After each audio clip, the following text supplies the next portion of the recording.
record. But once you guys get on the Google Meets, Oh, then right. then we'll be like fully ready to go. Oh, hello, you returned. I Did have you to get your send a blanket? picture to your Auntie Nay. Yeah, he's staring at me like, how dare you? Give it back. Where's the Google Meets? It is we have record. Hi, I'm Mars. How are you? Welcome back to Dark Recess over here on StarCrawl for session 16. I have our wonderful Magic Ghoulies over here, but before we start, I want to say if you are following this channel and you are checking out our sessions either on YouTube or finding us on any of the social medias or our Patreon member, please know like all our Patreon members will be highlighted in our scenes, in our games, and our YouTubes, all of that. We want to say thank you. We're so close to a year, which is crazy. And I will be at PAX U representing, so if you're there, definitely hit me up and we can hang out. Yeah, I'm Maz, so I'm ready to be a GM. So I'm gonna hand it over to Amelia. Hi, Shawnee. Shamazon on everything for socials, though. I'll be playing Amelia Vile this evening. We both use she, her pronouns. It's crazy you say it's almost been a year. It does not feel like it's been that long. It's been so fun playing with everybody, and super excited to see how the night goes. And I will hand it off to Odette. Hi. I'm Paige. I play Odette. Hey Paige, WTF on everything. Any pronouns for me. Odette's are she, they. I just love this game so much. This is my favorite thing. I want you to think of the Markiplier like green screen gif of him going, "This is my favorite thing." That's me. I love this. I love these people. I love everything about this. Key. And I'm excited to see where we go. And I'm passing it. Catch it, Tokyo. It's for you. I got it. I got it. I got it. Okay, I got it. Okay, cool. Hi, I'm Tokyo. The Sound of Tokyo on most things. I will be playing Quinn today. I'm so excited to be in a full group again. So excited for this. I just know it's gonna be heart-wrenching and it's gonna be super fun and hilarious because all the ghoulies are here. Me and Quinn both share she, her pronouns, and we're both excited to throw some sass around today. And then with that, I will pass it over to the Rania. I got it. Thanks. Thanks, friend. You're Hi, welcome. I'm Tor J. I'm playing Rania Valtoris this evening. Both of our pronouns are she, they. Like Shawnee said, I can't believe it's been a year. OMG, that's so wild. I love it. I'm so excited to be playing with the ghoulies. And literally, I talk about all of these people here to all my friends and family. Like, they know them. They're like my sisters. So get used to it. And I'm gonna toss the ball to Nay. Oh, okay. I dropped it for just a second, but I got it. We're fine. This is great. Hi, I'm Nay. I play our resident emotional support goblin, Cora. We are both she, her, and holy cow, it's ghoulie time. Are you guys ready? Are you guys ready for the ghoulies? Because I'm ready for the ghoulies. I am too. So let's start off this trailer and get started.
Let us step into the veil between worlds where magic pulses through the air, where secrets whisper in the dark, and every shadow may hold a little story. The winds beating against closed windows with silver metalwork all through it all. You can hear the rattling through the hallways. There is a dark fog that's blanketed through the mountains. It's thick outside. Anytime you look out your windows, you see what looks like wool. Very soft wool over the forest canopy. It's typical of this area, this region in like northern Newfoundland, on this island off the coast, secret to all the gnolls. But the storm is not. You all just had Ethics of the Arcane in the morning. Lunch has passed. There were announcements for the day. The headmistress announced that the final exams are coming up for years 1 through 7. For year 1 through 3, there is a standardized practical exam called the Rite of Ascension. And the upperclassmen will have to focus very hard for their trials of legacy. It's not a written exam, a couple questions for different things, but more practical. They're testing how well you are doing. And as there are multiple magical academies, this is the score and test that goes across all of them. But as well as those standard exams that are coming up that need attention, there are also visitors coming to the school, or the upperclassmen. Upperclassmen who are learning in very specific subjects. They are granted a visit from different realms, ambassadors, people who are going from school to school. If there was a sort of college fair in this world, this is what it feels like. People of the working community from different realms coming to talk to the older students. All of you are, you know what? For the Magic Ghoulies, you just finished Ethics of the Arcane. Debate heavy. You've had lunch. Tell me where you all are in this big castle where the storming outside. And what are you wearing?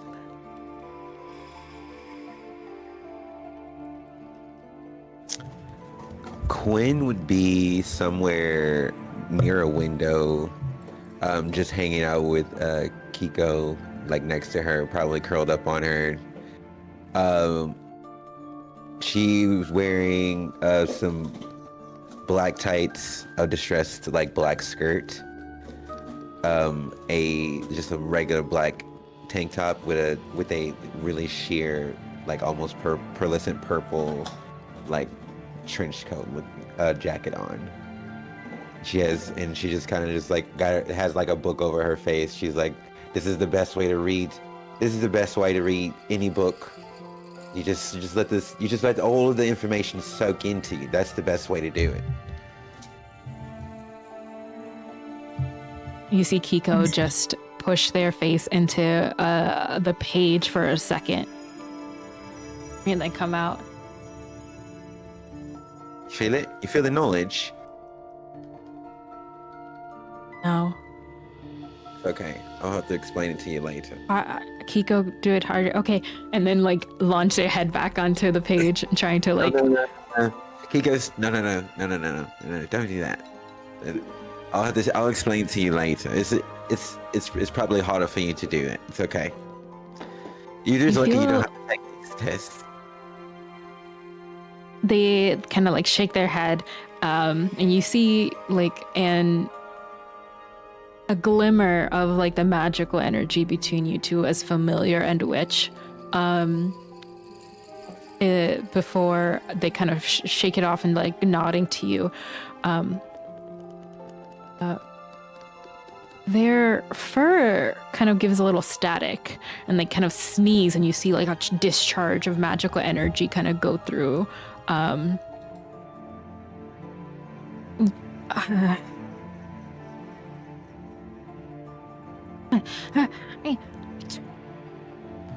you okay? Oh, are you getting sick? She's gonna kind of hold him and look at him in his face.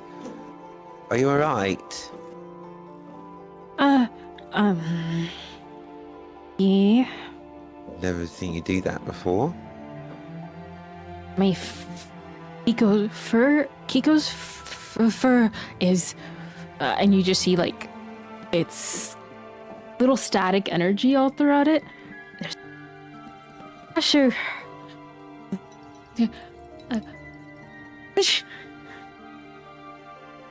Excuse this is. I need to figure out why you're doing it. Is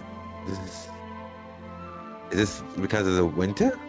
Is that why you're doing it? Is this why is it building up? Kiko's. Yes. Maybe. And they kind of like look outside and they're smelling the outside and just like kind of shake out like Kiko doesn't like rain. Understood. I don't. It's all right. It's not even the best like that. Let's get you away from the window. Maybe there's too much. Maybe there's too much in the air here. She's gonna grab him and like put him in a blanket that she probably was using to cover her legs. Let's go see what our friends are doing. Where are you guys? Yeah. Odette would be sitting at a table, probably like somewhere near the fire. And she's got like her notebooks and like a pen and paper and stuff, and like I'll explain her outfit. Her outfit is a like short overall dress with like a cute little sun charm hanging off her belt. She got a purple turtleneck underneath, and then some like striped tights to her little combat boots. And she's got her hair in little space buns and a half up, half down. But she is looking pensive, maybe that would be the word. She got her little eyebrows furrowed, and she's like sitting there with her face leaning on her hand, like leaning over this paper. And I would imagine that Dom and Regulus are both right there. But she's just like leaning and just like staring at it, like holding the pen in her hand. Like think like SpongeBob when he wrote and then literally didn't write anything else. Like that was all he could think of. That's what she's got on this paper right now. Regulus is sitting behind you, and usually his owl head is peeking away. But this time you see him turn fully around. Have you finished it? I only see a word. Is that enough for your homework? She's gonna give a big sigh, just no. I need to put more. But I can't think of things. My brain is not working. Your father didn't struggle this much with his exams. Or his homework. I know. But I have my mom in me. Let me see. And you see him jump up and come to the table, or like the little side table that there is, and dip his little talons and start scratching onto the paper, and little marks start to appear, but they're not letters that you recognize. He's like, your name has 2 T's, right? Yep. It sure does. Okay, I started it for you. At least. And as the glimmer kind of passes by, you see this familiar has etched in runic language. At this point, I think you guys could understand just simple runes. Odette Astoria with an O. And they're like, oh, no. I only know runes.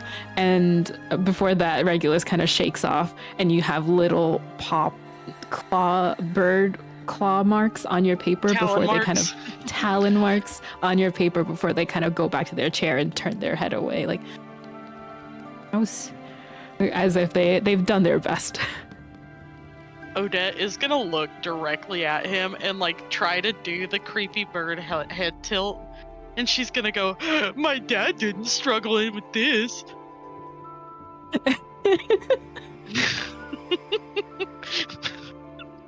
Regulus just yes. Regulus just looks. But you hear the hump as he like turns his head. He doesn't fly away. He would have a couple of months ago. He would have, but you know he hasn't like left your side for a while now. Dominic kind of is playing with the Red Rover. You see a little thread that he's kind of playing with Red Rover as Red is trying to follow, like, and you just hear little bird sounds. And he hasn't written anything on his page either.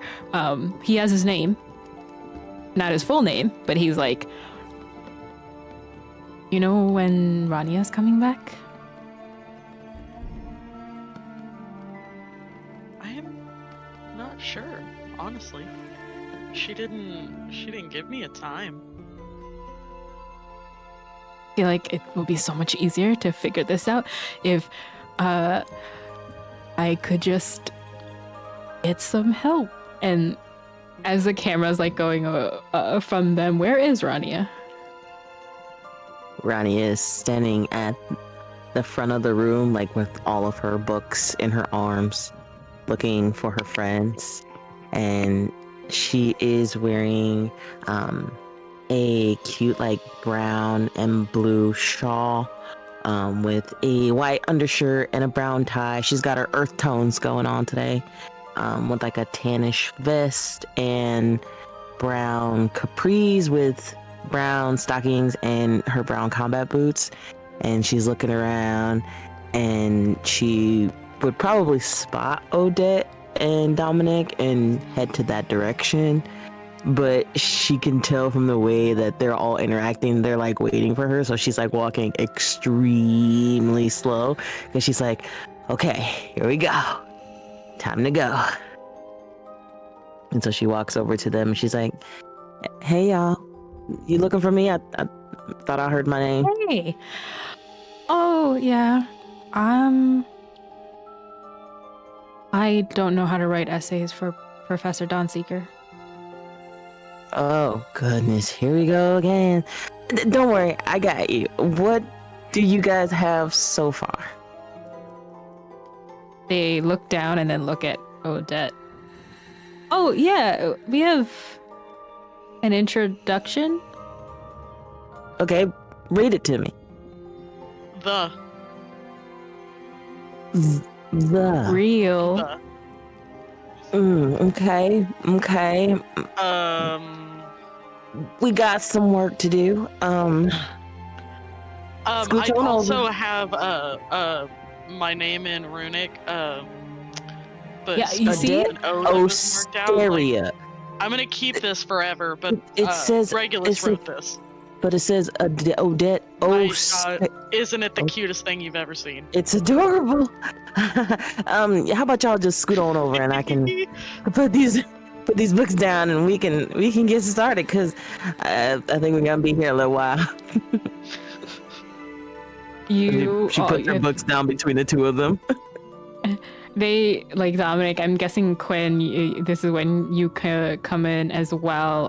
And Dom, you just see Dom like, we're doing homework, kind of wave you over.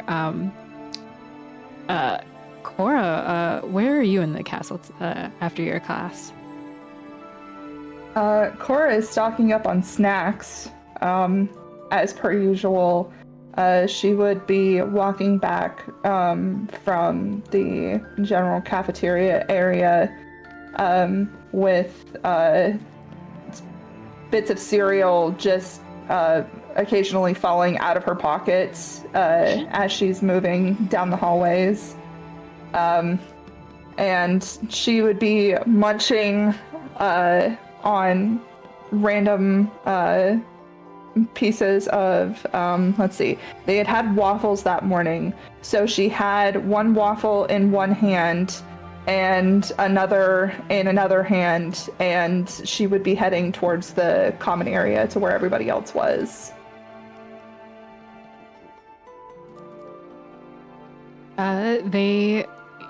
Dominic kind of just like, oh, great, study food too. Kind of like ushering you over.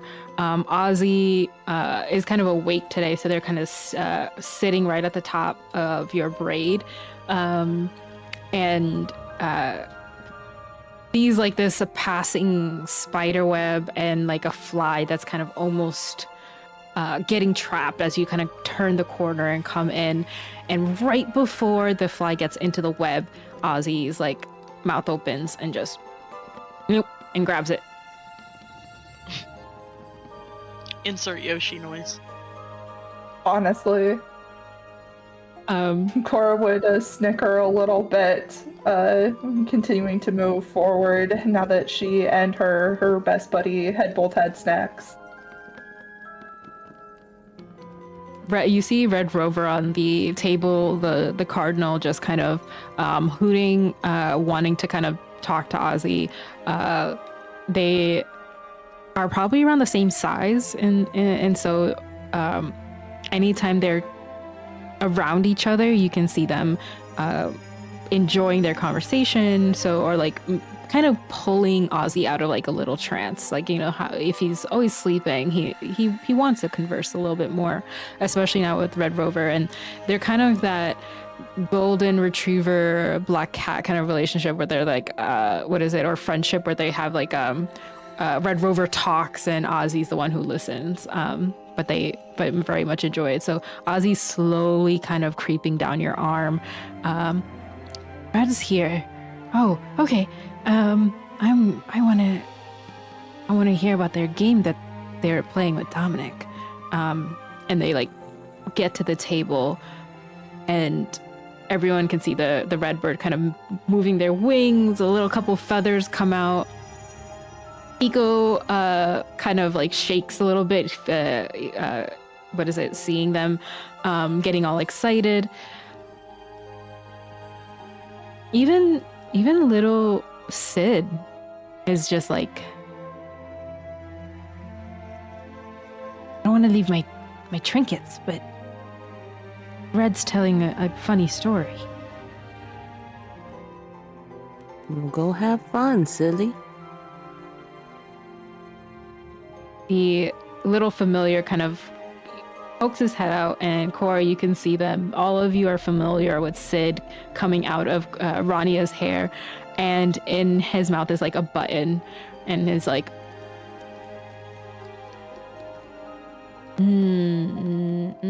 okay. And then black wings come out, and they join. They're the biggest out of. Actually, no, I think they're the same size as, because they're a raven. They're pretty big, as Regulus. But when the black wings come out, you just see like this shadow that goes over Red, and Red's like frightened for just a sec before they all kind of start talking amongst themselves.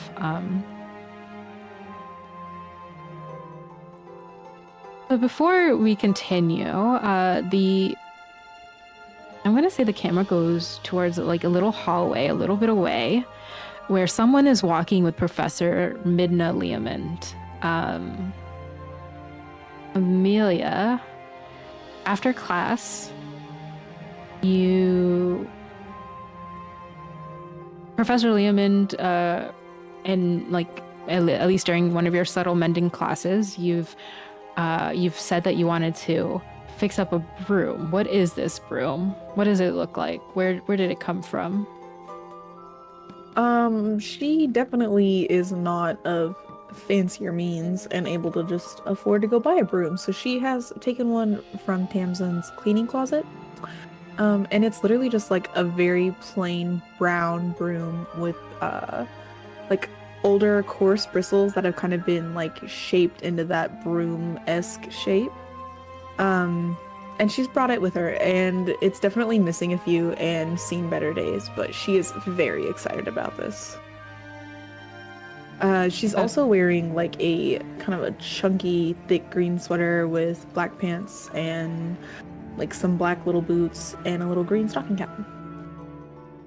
Professor Lamond is keeping pace with you. They're pretty much like walking with you to the common room where your friends are at, because you've been chatting from like lunch, and they're trying to help you with a little thing that you've kind of requested to do.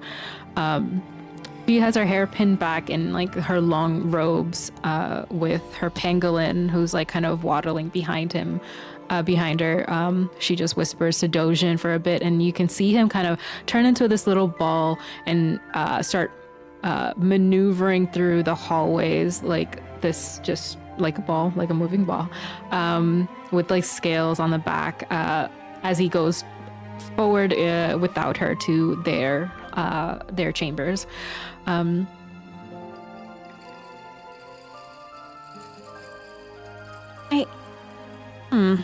It won't be perfect, but it is a start, Miss Wild. If you... Here, I've sketched out these sigil markings. If you imbue it with magic, it should act exactly as a magical broom would. However, if the etchings aren't kept up, the magic does wane. It is why nowadays it's best to buy one. But I do say you do, the better you are at mending and taking care of it, the better the broom will answer to you, because you have imbued it with that energy. Here. And she gives you like a couple of things that she's been sketching out with you during lunch. Amelia very excitedly grabs the paper from her. She's like, oh no, Professor Lehman, it's gonna be perfect. It's gonna be so perfect. I'm so excited. It's gonna be so perfect, and I'm so excited about it. And I just imagine her holding the broom in one hand and like the paper in the other, and she's just like, Well, there are many clever witches who go for strong brooms made, or strong tools of the trade made by others, but it is a special clever witch that sees this as a challenge. Okay, if you have any issues with the sigil markings, and if your broom is acting funny, feel free to bring them to my office. It could probably just be the material. You said that is your guardian's broom, so I'm not really sure on on how Null's sweep or what their materials are for magical brooms, but I don't really have no family lineages, so I'm not sure, but does your guardian fly? no. She did. I don't even know that she knows I have this broom, but we're okay. She's fine. We're fine. Oh, okay. Well, have a good day. But as they're walking, they walk you straight to the room and walk away. Even though Professor Leomund is very kind, very sweet, and, does a lot of mending kind of magic, a lot of teachers are, like, chaperoning students a lot, especially if they're just walking alone or, like, just grouping up, just, checking in more. And especially after all of your adventures, they're a little bit more attentive.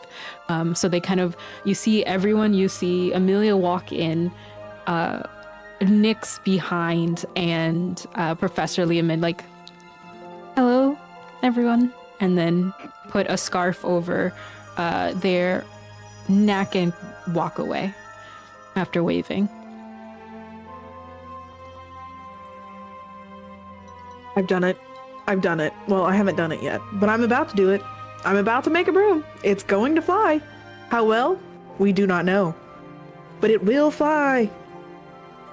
And she just holds the paper up and you just hear it like kind of flap a little. Rania would look at her and say, "Oh, we're flying again? I can't wait for you to get your broom done. I can't wait to play again, y'all. I'm ready."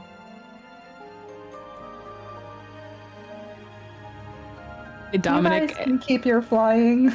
I am much more content here on the ground. I'll watch though. But practice makes perfect. If you don't fly, you'll never learn. I think I'm actually okay with that. You know, What if who something needs happens to- where you need to get away easy, and flying's the only way? I'm small and I'm fast. You know. You could be faster on a broom. I mean, I guess. I guess. And I she think my just mom Hands are like shoved- wide. She's like above her hands, like you could be this much faster. Like hands open above her head. Rania would say, well, Cora, my mom Come on, does just give have it some some time. broom Like, some broom trainers at home. I can bring those next time. Broom trainers. Good. Let her go at her own pace. It's fine. Cora, knowing that she has like no leg to stand on here, just nervously shoves cereal from her pockets into her mouth.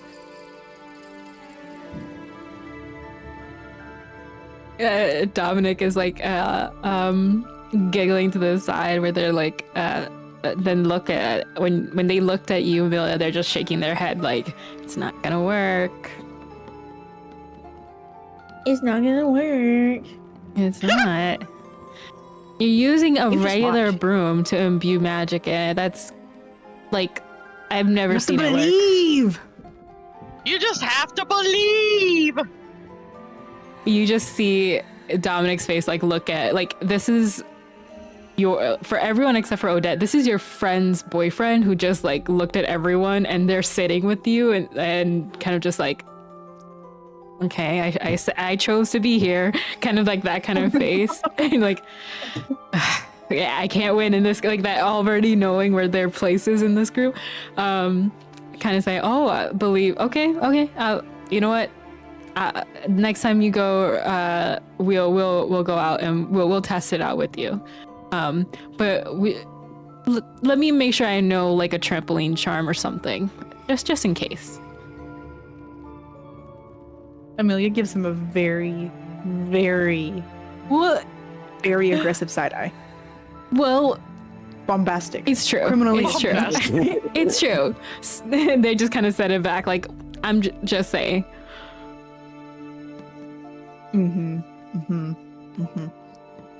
What's everybody else doing? Quinn Well, is I'm just currently kinda helping watching Tweedledee it and laugh. Tweedledate over here get their essays done. Oh, I wanna You be say Tweedledee. Tweedledate? How far are they? I did Oh, say Tweedledate? Tweedledate. Are you Tweedledate or are my Tweedledate? You're Tweedledee. Whichever one y'all want to be. Can't I just It's be interchangeable depending on their mood. okay? You see? Okay, it's interchangeable. I like that. Okay, that's better. Thanks, Cora. He's learning. I'm here for you, bro. Bro. Dominic heard like he's learning muttered and then just like I'm here for you. I'm like, oh, okay, good. Look, Rania, what was today's lesson about ethics of the arcane? It's usually a debate, it's usually an ethical thing or something that you have to study, that's happening either currently or, something that they want to teach kids. What do you think was taught today that you guys had homework to do about?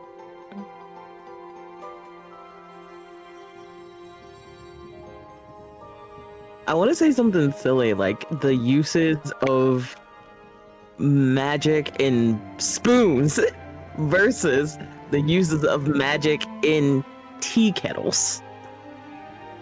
Oh.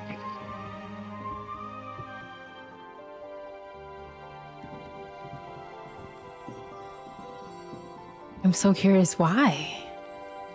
And Because that's the why reason. would you use magic on a tea kettle if you don't boil the tea kettle? You don't get the same vibe, the same flavor. But if you just use magic on a spoon to stir it or to eat something, You're That's not why- adding or taking away any flavors. That's what we're trying to tell you. exactly. It made sense. It made sense in class. Dominic is looking at like that's the essay question. Like what do we learn from that? And they're just like, I still don't understand. Is it because magic is in a tea kettle, so anything that you put in it becomes magical, or anything you like, or with the spoon, is it the item is imbued by magic and the use of it makes it magical, or is it just what's in it that's magic? You know that this class has this is a class with a strict teacher and essay questions. Like, she loves essays. As he's rambling, all of those questions, is it this? Is it this? At the end, after he says, is it this? And it's the last one, Amelia's just gonna do a slow blink and say, yes. And then go back to looking at the broom and the paper. And Rania will be like, exactly. You just argue your point of which one makes sense. Yeah. Stick to it. And if you can prove what you're trying to say, easy peasy. I don't see how hard that is. You guys hear a light thump as Odette's forehead hits the table because I'm never gonna remember any of this stuff in this class. I'm not good at essays. Again, I just cast a spell. It's a magic school. Well, you could cast a spell, but your tea would taste like coffee versus your tea tasting like tea. And if you just imbued the spoon with magic, you'd have tea. Oh, okay. And you see him go to the end of the paper and start writing that down as if that's the way he's going to end the essay.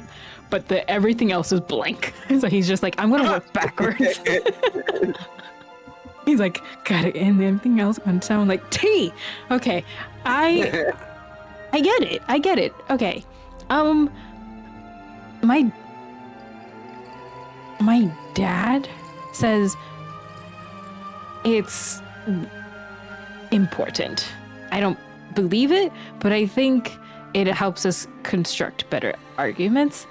And they like look at you, Odette, it's stupid. Amelia looks at him and then looks at Odette and then looks at Rania and does another slow blink at him and says, he doesn't get it, Rania. He clearly doesn't. Listen, it's not about Just the writing. the tea per se, okay? It's about Not? how magic can affect different objects. But why is it specifically these two objects? Because it should make sense to our 14-year-old brains why tea shouldn't taste like bark. I'd rather not drink tea ever again if I didn't have to solve these essay questions. I would be willing to give that up for this. It's been problem solving this whole time. We've been doing this the whole year, y'all. I'm so tired of problem solving. We problem solve every day. It's just a problem that we gotta solve. Oh my goodness. Oh goodness. Oh, just hand it here. Just give it here. I can't really say anything about it. When I tried it, my turned into actual mud, so that was not a pleasant experience. See, it doesn't make sense to put magic on your kettle when you can just boil some water, make your tea, and use a spoon to stir it while you're doing your homework. Makes so much more sense instead of making mud tea. He kind of like scratches at his face, and all of you are like familiar with like the little scar that he has. Like anytime it itches, he like scratches at it, and like you see that, and he's just like, I don't even like tea. And he has not understood anything, so he's just like pretending at this point. It's so clear his charm, whatever grit that he needed to hold that up, it's nothing with you guys. Like especially with his girlfriend, and you guys it's that face that he's like, don't get it, but I'm going to write it all down. And then he just starts scrambling through the letters. Johnny, for the etchings, things like that, it's pretty difficult from what it looks like. And if you wanted to use this time to start on it, you can definitely do. And how you do it, I can tell you like what checks you need to get that together. But it is just a little quiet period. What does everyone want to do? Amelia is focused on starting those etchings.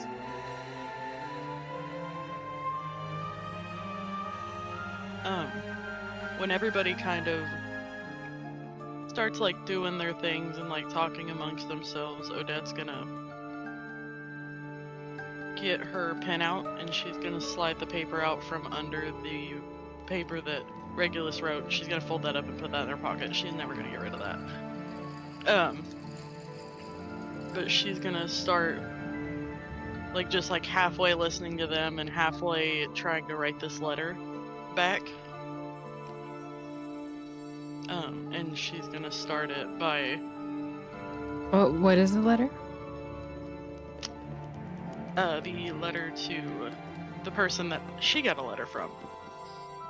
I don't know if you want me to let it know now or if I should hold off. She starts a letter. From your dad? We're gonna say it. Nah. Yeah. Yeah. Well, you got one letter from your dad and then one letter to the Ghoulies. No, I know. It just cracked me up. Okay. You said it from your dad? You Yeah. sounded I like was, like, Dominic in confused. that second. I was like, oh god, she's back in character. Yes, yeah. Yeah, do your No, thing. she's gonna write this back to E. Oh, yes. Arendor had sent you, was assumed to be a person. All of y'all, when you went to the library last session, there was a couple of letters that came in, and one of them went to all of y'all with no name on it that said to all of y'all, like, what answers did you find in the wood? And Odette's doing that letter that I see now. I see. Connected. Perfect. All right. What does everyone else want to do? As everybody else is kind of studying and being responsible and good students and all that stuff, Cora suddenly realizes that to also be a responsible student slash witch, she'd have to go all the way back to her dorm room to get her books and stuff. And after a hearty snack, her tummy's full. She doesn't really want to do that. So she just kind of sits backwards in one of the chairs up next to the table. I just kind of flops her arms over the back of the chair and proceeds to close her eyes for a few minutes. She's gonna take Ozzy's lead and take a snooze while everybody is finishing up their correspondence and studying and good stuff.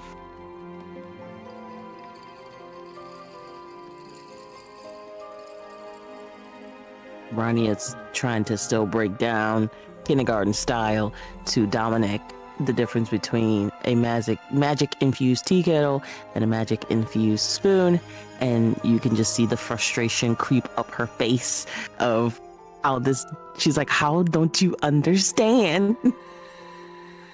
I don't get it. But they're like writing everything down as quickly as possible so that they can get it on the page, and they're gonna put together an introduction and thesis later. So they're like, this is why Magical chat GPT.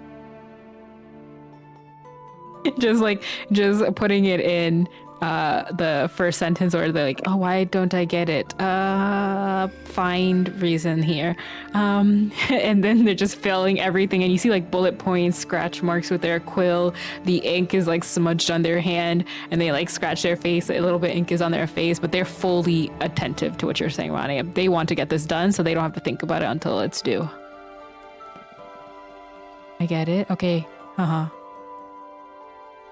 Okay, it's not literally about the tea or literally about the spoon. It's how do you problem solve using two different magic items, and why or why not we should put magic in them. You wouldn't put magic in red, but you put magic in your book. You want it to flip the page for you. It's easier to do that with a spell than start a fire. Oh, okay. It's like putting magic in. And they kind of look at Amelia, who's like putting magic in a broom, but they quiet down. Does Amelia notice this? I will say you can roll, but it's not. No, actually, no. You can. You're sitting. All of y'all sitting in this circle. Like you just see his face. Look at you. Got it. Imbuing magic. I see. Okay. And she just wants us to defend it, or find reasons to support it. Okay. Yeah, that makes reasons sense. to support or deny why you should use magic on a tea kettle versus a spoon. I feel like I like their other lessons better, where it's like, is this magic good or not? Like, it seems like there's easier answers to it, but this stuff. Well, this one makes you think a little harder. We gotta think outside the box and not physically think about the two items she specifically named. So if we think about it as a whole, it still is this a good magic or a bad magic, in a sense. Dominic hears you, but they kind of nod. Like, I think you probably seen that nod before, where it's like, this is why you're Ronnie of Oswald. But yeah, she's seen it once or twice. Okay.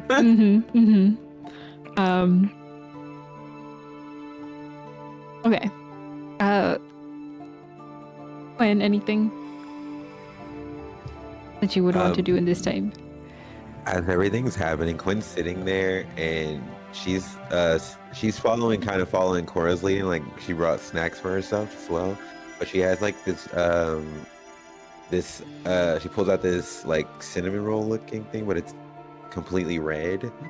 And she's like picking at it and eating it. And she's like looking at the book, but her brain, like you can tell she's not really looking at the book. She's kind of zoned out. And because she's thinking about another book that she was like, oh fuck, sorry, I said that. She's like, oh my god. Clip that. No. Hey, they're 14. We're not.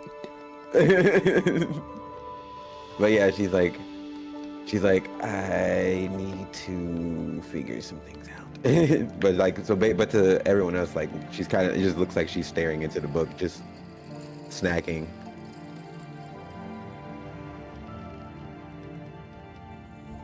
Great. As Quinn snacks, Cora takes a little nap.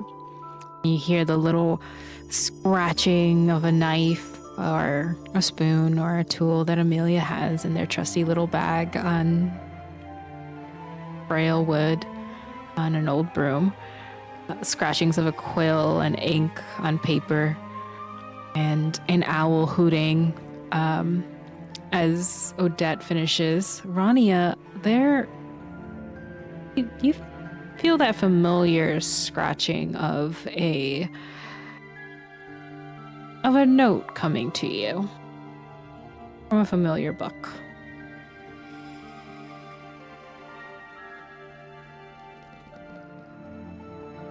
She'd look around at her friends and kind of slide her chair back from the table and reach in her bag and open the book like it's another one of the ones that she typically just would have and Mhm. see what's being written in the book.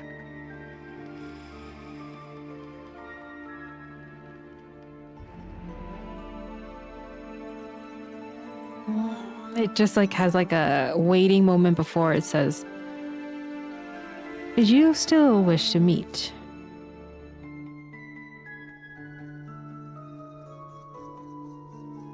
She would write back, "Certainly, I have questions, and I think it's time for answers." Good. You know the rafts above that main hall.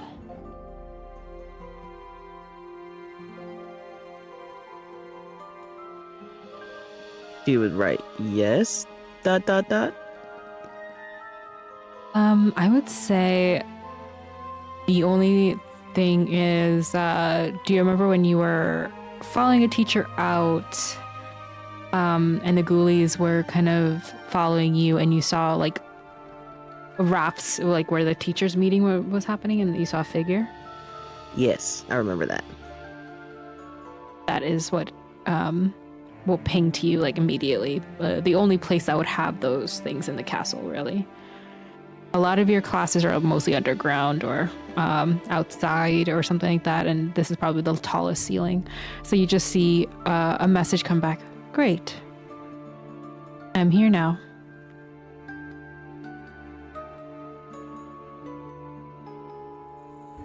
She would write back, "Give me a minute, finishing up homework, be there in 10.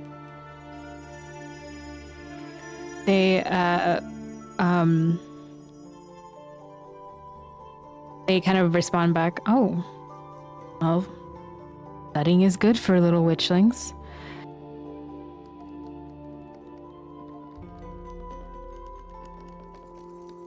With all the chaos that's been happening, Ronnie is kind of torn as to whether or not she wants to tell the ghoulies where she's going, or if she wants to make an excuse as to where why she's got to run really quick.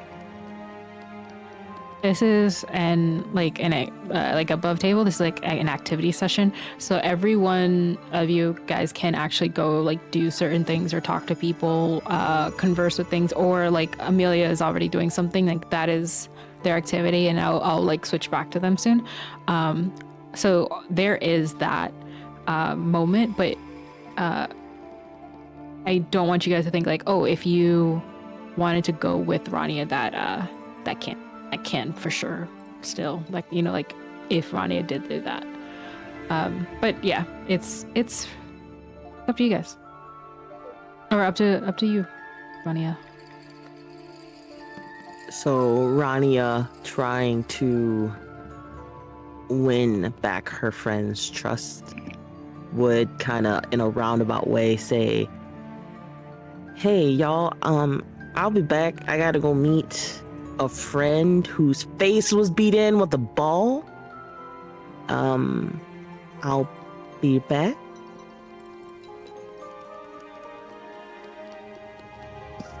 Face was beaten? Amelia's like sitting up from messing with the broom, and she's also doing that and looking at Dom like, what?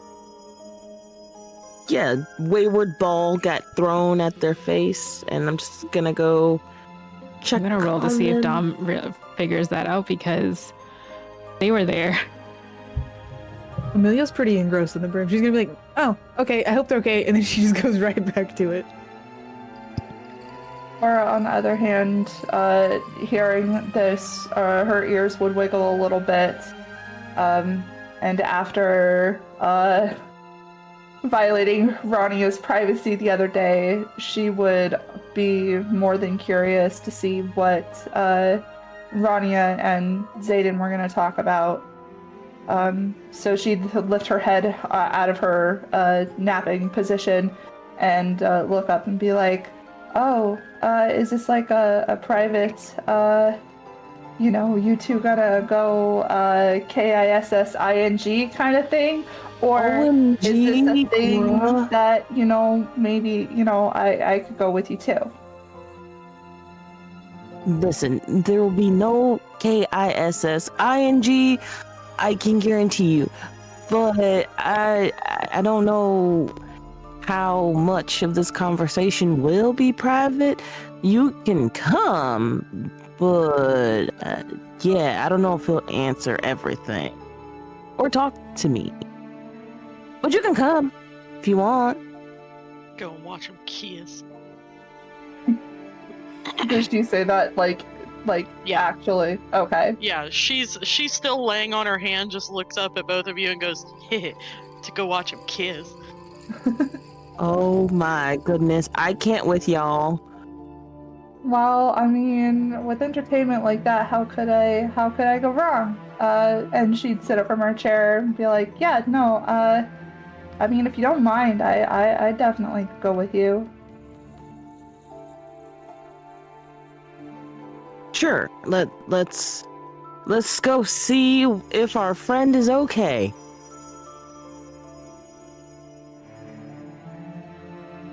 Dom kind of Sure. looks before turning to Odette. He's like, is that the upperclassman that Amelia threw that ball at? Yes. Okay. Oops. They figured it out, but they're like, okay. Cora, Rania, you're heading off to Zayden. Amelia, we'll come back to you. Odette, did you want to do anything? Odette's just gonna, like, before they leave, like, tell him to be safe, you know? She's just gonna finish up the letter. The letter's Wait, just gonna say, respect is a given, but trust is earned. No, I haven't found anything else. Do you send this off? Yeah, she's gonna sign a really curly O, and she's gonna fold it, and when she opens her hands, it's gonna be a butterfly, and its wings are just gonna unfurl a little bit and kind of wiggle, you know, like a new butterfly would. And she's just gonna let it go. Okay. Great. We'll have to come back to that. Rania, Aura, you go through the passageways, stonework, crystals have moved to another hallway, purple, pink, blue. The windows kind of rattle as you step outside just for a moment out of your tower. Into the courtyard. There is no snow, there's no cold, it's more like kind of rain thundering over you before you get to the main tower, where the headmistress's office is, where there are stairs, or at least not stairs, sorry, a way to get to their office. But in the rafts, you see tall ceiling. You see beams, a couple light coming through from the mosaic. There is a faint door. There are a couple doors that lead to certain places that you don't really go to, staff members go to, but there's a faint door that looks like it could be a stairway to the rafters.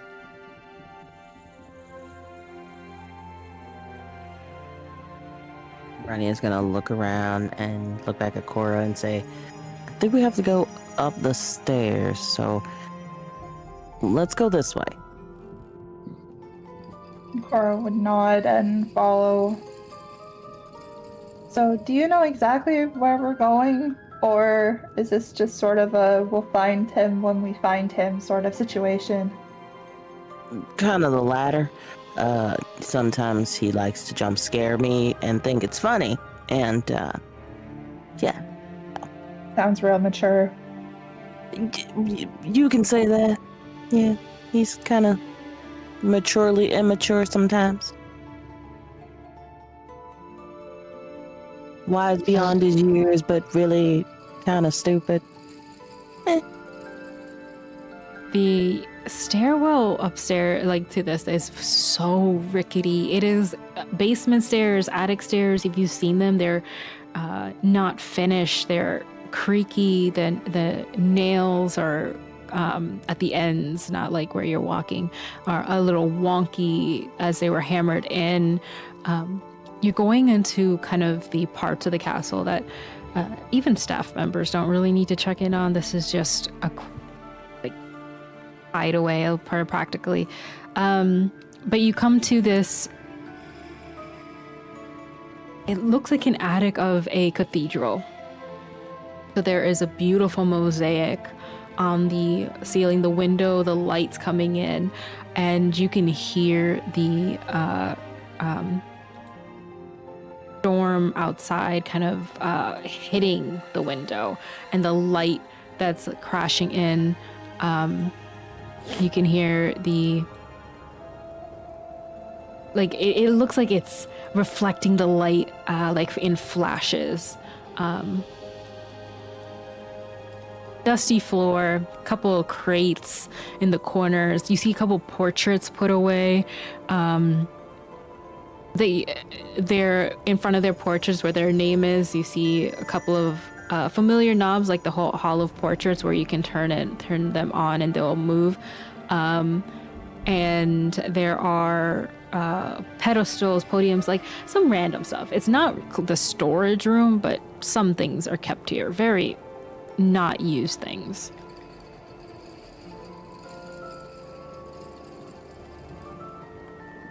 Ronnie would think to herself, I hope he's not sleeping in here. That would be a little awkward. This place is interesting. Can't say that I've been in here before. I can't say I've been here myself. Looks a little dusty up here. I'm not sure why Zayden would want to meet here. It's weird. Give me a grit check, both of you. Not me totally forgetting to open up Cora's sheet.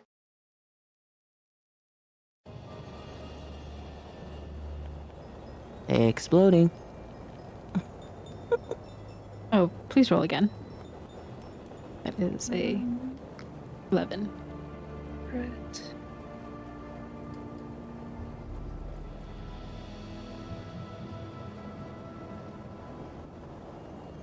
Well, I will say this.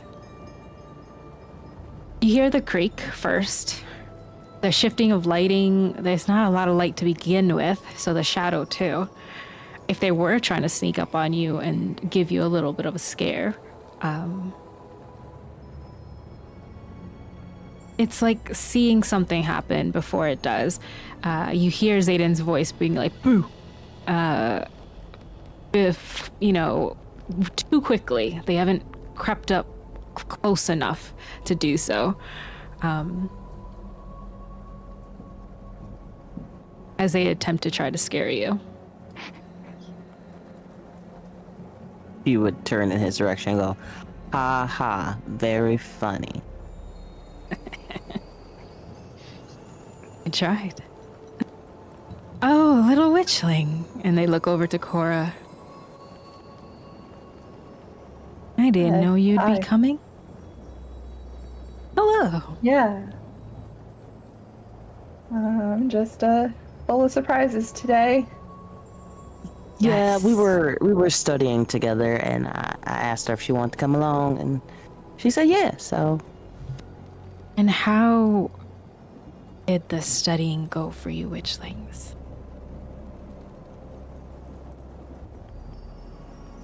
For me, it's a piece of cake. For some, and Or she'll look just away trail all off. bashfully. We're first years. We're getting it. It's fine. That's not why we came to talk about studies, though. He looks to you and then to Cora as if, like, this face of, like, is it safe to talk with her here, too? Would she notice the look? I would say so. I think it's pretty obvious, like that kind of face of like meeting someone that you know, that you're friends, you know, like that face of. Okay. Ronnie would say, we've truly been through it this year, so some things are okay. She's cool. She's cool. Don't worry. Oh. Okay. Well, he kind of has these, the same robes he's been wearing for a while, but they are, you see a couple of sleeves are not as fitting as much. The pants are longer now. They're just, they are, what's it called? Looser than they were before. Almost the cuffs of, yeah, they're very relaxed. The patchwork on his face is disappearing, but his cheekbones, a little, his cheeks are sunken in a little. Ronnie would look a little concerned, and she would kind of like whisper rush talk, like, have you been eating? What's wrong with you? They'll look over to Cora for a second.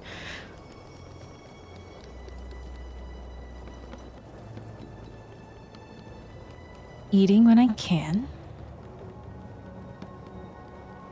I couldn't wear the only thing of clothes, so I've been stealing a couple when I can find a cart or two.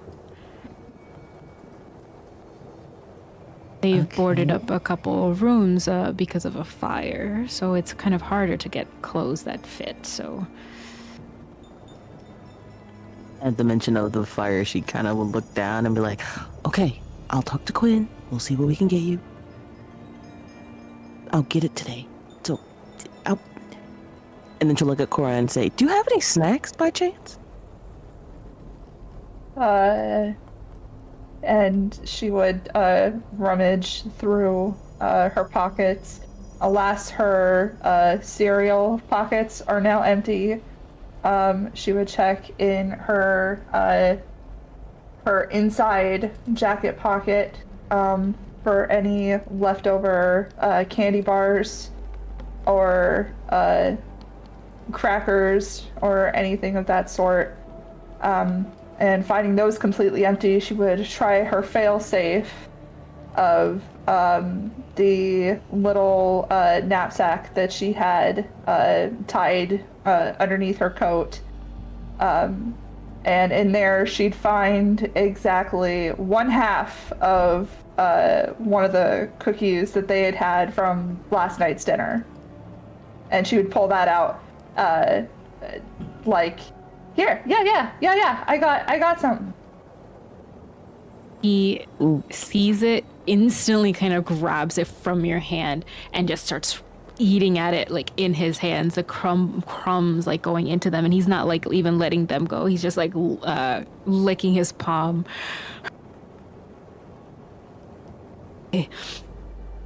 That's not enough, but I appreciate that. Which thing? It's very, very good. It's a little stale. Very good still.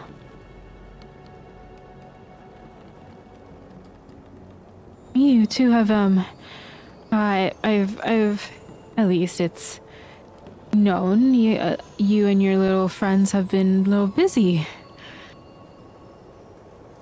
I heard that you all were outside in the forest.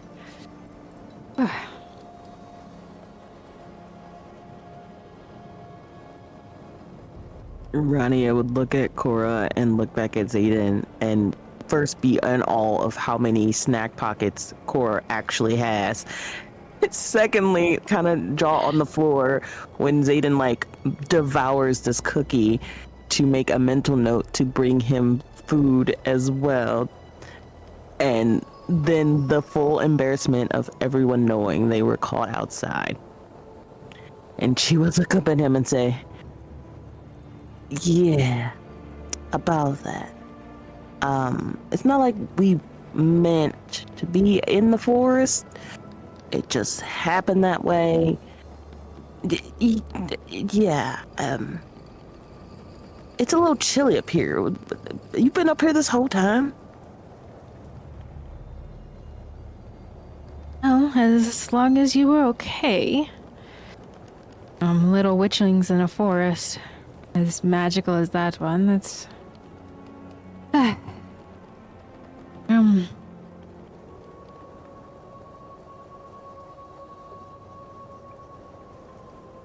Yes. It's not like I can join a school term without some kind of concern from the mages under these roofs. They're talented witches and Wiccans that could find me or inquire. A new student joining so quickly can't be really that easily hidden. Especially with that professor of yours. She talks every day with one of us back in our realm, so if I see them padding around with their big wings, of course I'm going to. Oh, of course I have to hide. She's still looking for me. Not the one with the pads. You know the night phoenix. Yeah. I know. I will see. I'll see what we can do. But you never actually. I'll just ask you later about the other thing. You really haven't answered me as to why they're looking for you. But again, that's a different day conversation. We came today. I did. I told you when we met. Yes, but I stole an egg for you. And I know, but I and feel the like Night there's Phoenix more. was mad about that. Well, I feel So like they've there's been so trying to much find me. happening. Yeah.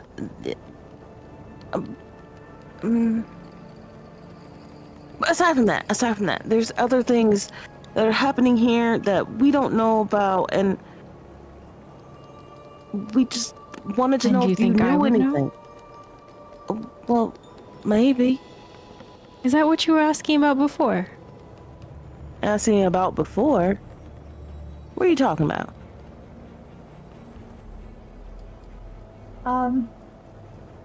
So, I should probably, okay. So hear me out. That wasn't Rania who was asking you questions. That might have been me. Wait a minute. Wait a minute. How were you asking Zayden questions? Nakora would kind of wince a little bit and awkwardly shift in her spot with that special book that you keep in your room. Wait a minute. You know about the oh goodness. I'm gone for one day. Look, I was really worried about you, and I knew that you were dealing with some stuff that you didn't want to talk to us about, and I thought if something was really, dangerous or something, you'd try and hide it from us. So I may or may not have broken into your bedroom and found the book and the tome and the scribbles, and I sort of asked it's okay. Zayden some questions. No worries, it's okay. I was gonna ask those questions Zayden kind anyway. of sighs for a second, and with that, the camera's just gonna come back to the Ghoulies first for a moment. Odette, you're writing this letter. Amelia, you're etching on the broom. When you're relaxing, what or doing something else, any other activities, let me know. But I'll start with Odette because I want to check in with Amelia too, but I want to give them time. What are you doing? Odette is probably still sitting there after she had sent that letter, and like she's just kind of leaning there and probably still talking to Dom and telling him all of the little she calls it hangouts. It's really not that casual, but like going to hang out with Professor Brackwell and like her going repeatedly to like train with her and like telling him about him. Them. Yeah. How often are you have you been practicing? I would think twice a week. Cause like she's still 14 and like I don't know if she could commit to something more than twice a week. That's not like her hyperfixation. But she's like talking and she like holds on to the necklace that was given to her and she like pulls it out and like shows him. And she's like excitedly like word vomiting the story back to Dom exactly how Brackwell had like said it to her. And she's like, I didn't really understand at first, but then I went back and I listened and I like we talked about it again and then I realized that this was her dad. This was her dad's. Really? What does it do? Oh wait, it's a yeah. You got a fire warden's badge? Yeah.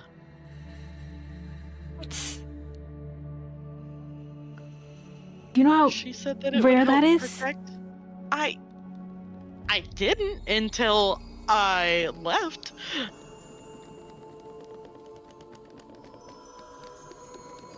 I just thought she was kooky, but no, you really gotta listen. You gotta pay attention. You can't fade away. I just don't do well with math. And neither do I, obviously. Yeah, that's why. It's helping. She's super cool. How much have you told him about what's been happening? Probably most of it. I don't think that they've talked about her going outside and being caught. I think yes, and they nothing have, about like, the the discipline. Yeah, so I don't think that they've had that conversation yet, but I'm assuming that he would be like, at some point, you know, being like, "Hey, what the heck?" Yeah, that's for sure. Like, you can see him like the elephant itching for more information. Yeah. He's what's it called? Like he just has like his eyes kind of peered in, but he's leaned in, interested. Especially as soon as Rania left the room, he stopped writing. But he's fully has your attention and just like, okay. And you can see his head kind of tilting, waiting for you to talk more, and his eyes kind of like glancing. But he just like lets it go. Amelia. Are you still working on your broom?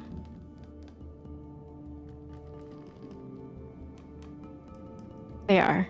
I'm guessing they are. Okay. Quinn, anything? Just want to check in. Quinn would kind of just see everyone going on their way, or kind of like going to do these other things, and she'll just kind of look around and she'll also excuse herself. She'll be like, hey, I'm gonna go take care of something. Are you okay? Yeah, that sounded concerning. No, totally fine. It's just all these books, just draining. Okay, please be safe. I love you. I'll be safe. I'll meet you guys later, right? Bye, Geeko. Kiko. And Quinn would try to make her way to see Professor Harkness. You go through the hallways, downstairs. You had to go outside for just a little bit, but there are these, like, at least, ceilings when you're going from the, or hallways with ceilings, from the towers into the main castle, down to the dungeons, to the main rooms, these large rooms, and you come to the classroom that is Professor Harkness's room. Is she like Soft in red the middle embers. of anything? Sorry. No, this is like in between classes, so you can see a couple like upperclassmen that were like tutoring with her. You see her like shake a hand of an upperclassman. Yes, just finish up your work. Yes, mister. Just finish up your work, and we'll talk about this another time.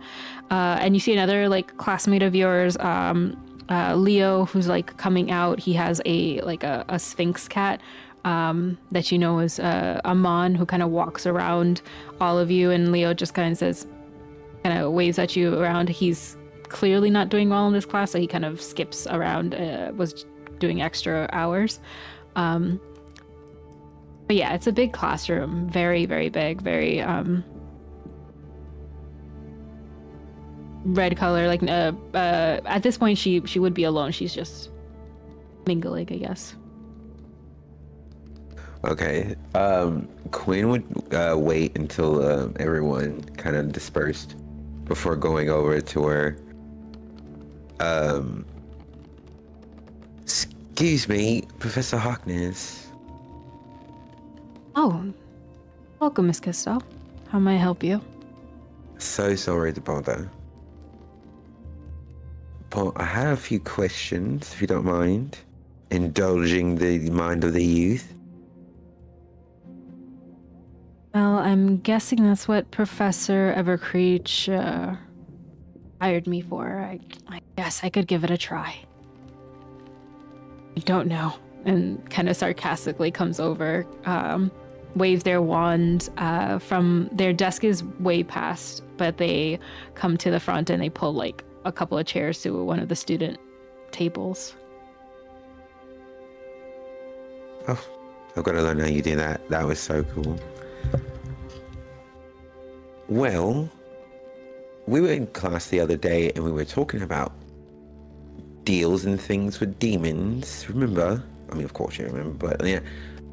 But particularly, I was wondering, it's a little different from me. Is there like anything that's, more complicated when it comes to being a vampire in these deals? We deal in a lot of high commodity things. And Yes.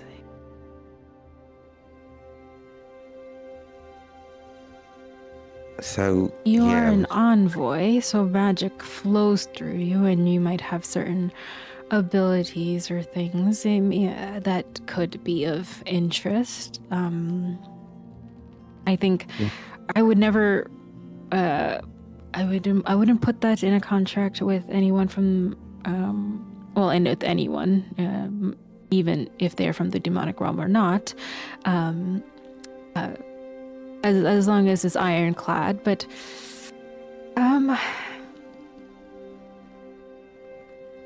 you haven't went through your. No, I feel like I shouldn't have to ask that. No, I haven't. No, I haven't. Oh, okay. Well, certain envoys, like fairies, different other envoys, they might have their wings. Fairy dust is very useful in bargains. So, if you have something of that could be imbued with a little bit, different type of magic. It's not. It's unique, So say that can like- be dangerous. So say like my own blood, right? Oh yes. That's. I wouldn't. it's I wouldn't trade it or put it in a deal or anything. It's just risky because it's especially giving something potent like magical blood. Interesting. So what would they do with it? Do they like drink it or what? It's kind of weird. Oh, there are forms of magic that we don't teach our Sistine, primordial kind of magic that does exist, and there are people who practice it. You've had classes with Professor Dawnseeker, blood magic being one of them, because there's ways the practice of there's just too much, the ethics of it. So there could be those who would do that. But it's just magical energy, very useful. It's why a lot of the vampire families are not that known, They're envoys. Same with fairies, same with goblins. The magic flows through you compared to Arcanus. The magic is different. It's redirected differently. So it's a risky thing. Risky. I wouldn't recommend it. They could also sell it, use it, and it would be a vampire's blood. They could use multiple things for it. It's just magical. Oh, so like an ingredient. Yeah. You could use it to make something a lot stronger. It can enhance certain potions, things like that. It has different types of properties. But the core essence of it is magical energy. So you're putting that into something else. You imbue that with something else. You're kind of giving someone an extra added boost, whatever they use it for. Why we don't recommend putting that in any kind of deal. So you're saying I shouldn't practice with it in potions class? No. I think Professor Black would recommend against it. It is also veering on like as magic is allowed in our school, blood magic is just I wouldn't recommend Got it. Stay away. potion making. Got it. Well, I just wanted to pick your brain about that because we've been having a little debate about it, and I was just like, I don't even know if I can even comment on it because I don't know how it works in that form. So No, thank you so that much. makes sense. Yeah, happy to help. If you need any chaperones, 𝙀𝐻𝐿 is there to walk you if you need. You see the large panther kind of like in this bed. Not really a bed, it's a couch at the far end of the classroom. Long ways, like probably seats 6 or 7 kids, and they're fully stretched out before they kind of turn their head to you.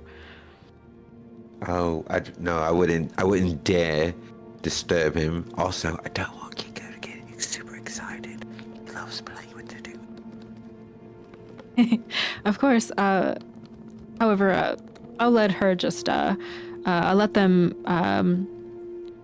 call you for a bit. Just make sure you get to what you need. It's storming outside, so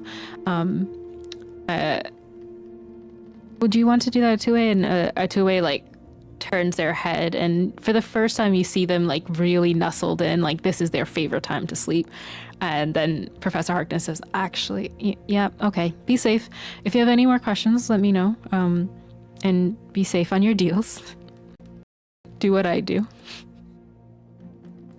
I could never, I aspire to be you, right? But I'm just gonna go. It's raining, and I don't want to get this outfit wet. It's actually not good for cold weather. I should have rethought this. See you later, bye. Bye. And Quinn's gonna go back to her room. The camera goes back and you goes all the way back to the rafters, and it's just right when Cora's just like finishing that up, and Rania was just like, it's okay. And Xaden quickly says, "Oh, I was talking to you." Well, if those are not the questions you want to ask me, what is it that you all want to know?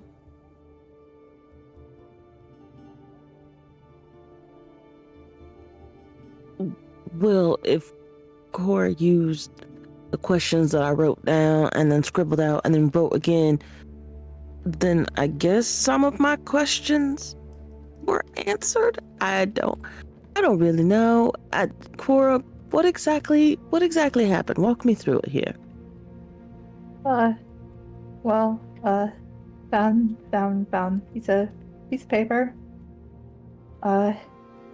And saw that you had you were made... talking about the conversions, those questions. Yeah, those questions, and what you were very confused as to why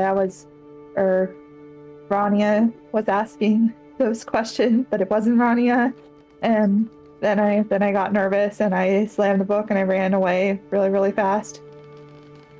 Well, I didn't see that, but it was curious. He wanted us to meet to ask the convergence. I told you what I know. It's a time when the stars align, right? Yeah, that was basically the only answer you could give me about any of that, because you said it happened way before your time, so you didn't really know. Oh, yeah. So, I see what the little witchling is saying. Yeah, and he starts like walking around you all like in a little circle, kind of eating the leftover crumbs that he has in his hands. And he's just like walking through as he's saying this, so kind of walking around in a circle. Yes, I said astral convergence is a time in a year that happens every year, like when a full moon comes out every month, and the stars align. But once or twice, well, in thousands of years, there's powerful energy, pressure in the air, as if two realms are colliding, and the barrier between them gets really thin. Feels heavy. Could those two worlds colliding cause damage in either one of those realms, or is it just a pressure? It's a time of year when all the realms, the ones you know and the ones you don't know, just the veil is thinnest between the two. So magic is really strong because the winds of magic can flow, and if you're at the right time and the stars are aligned, you can do really good magic. That's what I know. A lot of witches in the past would use that time to do exorbitant amounts of like ancient magic, horrible magic, before the rules of society now. Well, what would one do if there were plans of doing more of that ancient, horrible magic?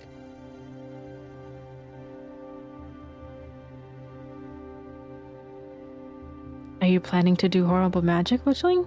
Oh, absolutely not. No, not me. No, it's just, she would look at Quorum like, should we tell him everything? Should we just keep it to ourselves? Like, we've already... she would chuckle, very nervously. We've already sort of given up most of our cards here, and I feel like if there's even the smallest chance that we could get some answers that'll help basically stop the destruction of everything we know and love, I say we go for it.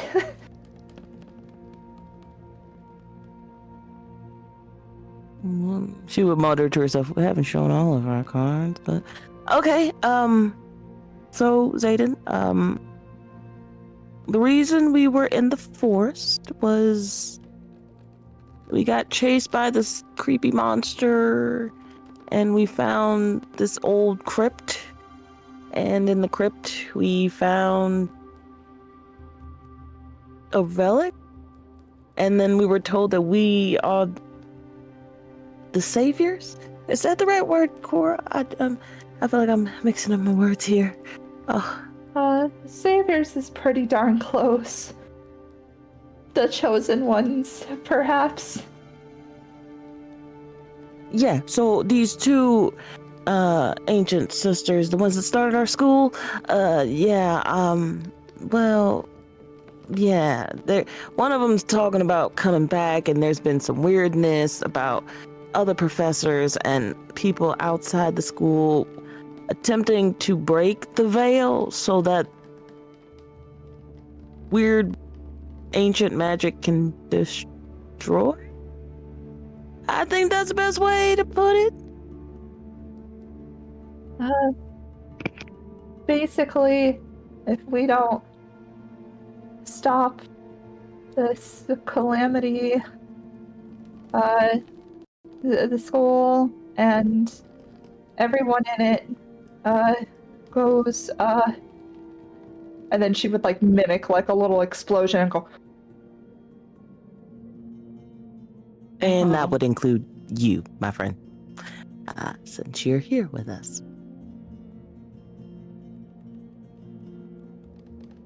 You see him weighing back and forth. And he takes off the uniform. He doesn't have like other clothes, so you see the sweater, everything that he has. He has like something hanging off his neck, a thing of red, and then a like his arms and like everything, like they're frail, they're tired, and he just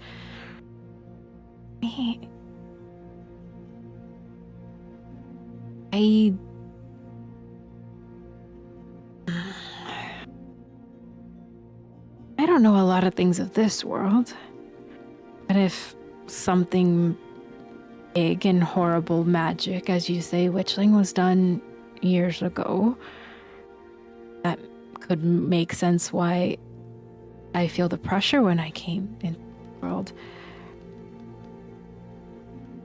There could be a time where they could do that same horrible magic again. And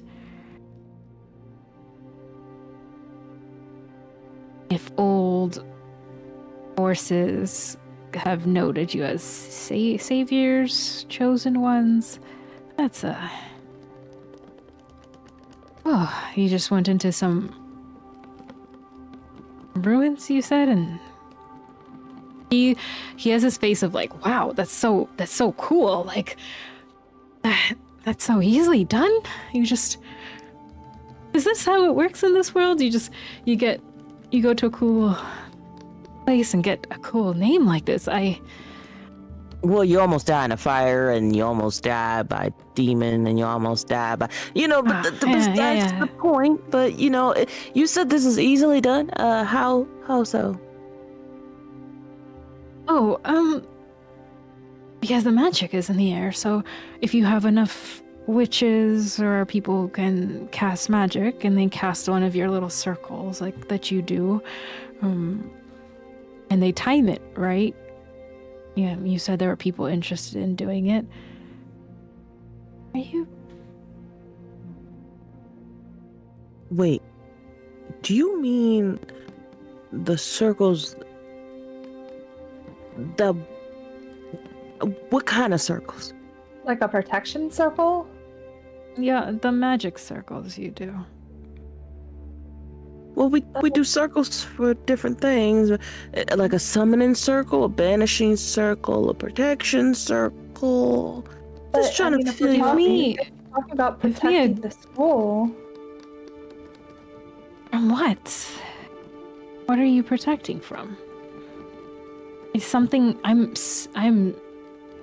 not seeing the end to it because you're talking about horrible magic. You're talking about protecting the school.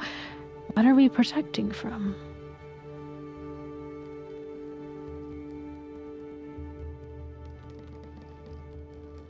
Something was sealed away by the founders of the school, and they gave up some pretty hefty stuff to keep it locked away. And apparently, at a certain time, unless we do something, it's gonna be released again. And I don't know exactly what it is or what it means. I know we've talked about it, and I don't really understand it, but I know that it can't be allowed to happen. There's that, and even when we had a class, we were summoning, and a little imp told me that a line is going to be ended. And I wonder if they're lines end and fall and rise in my realm. That's how I this see it. line will cease to be, and it's kind of what everyone's waiting for. Oh, your line. My line? Oh, no. The Night Phoenix's line. The Valtors and the demonic realm. and But that's... I only know of one thing. There are, and they look to Cora, Little Witchling, there are lots of creatures locked away. Lots of entities and forces in all our realms that all of us know that are trapped behind things and vowed and promised and put away. But if you're talking about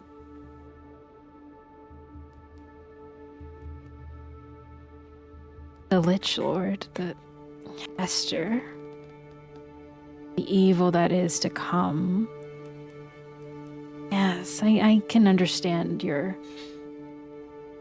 need to protect. You, Witchling, So you know Tyrannia. Everyone knows a little bit of a story. It's like a calendar thing. Oh, the story of the Lord, and people talk of it. And this time he's like twisting the hair in his face and just scratching at it. You see his hands are kind of fiddling with the vial around his neck. And he's like, a couple of your... The Night Phoenix has children, all the little ravens your family has. And either one of them could be the heir and stop the family from disintegrating. Or it could be one of us. Anyone is up for grabs to run the family, as long as they win. That's probably why she's still trying to find me, because I gave her last little raven egg to you. Reduced her chances for it to be one of her own. And, leveled the playing field for everyone else who is competing for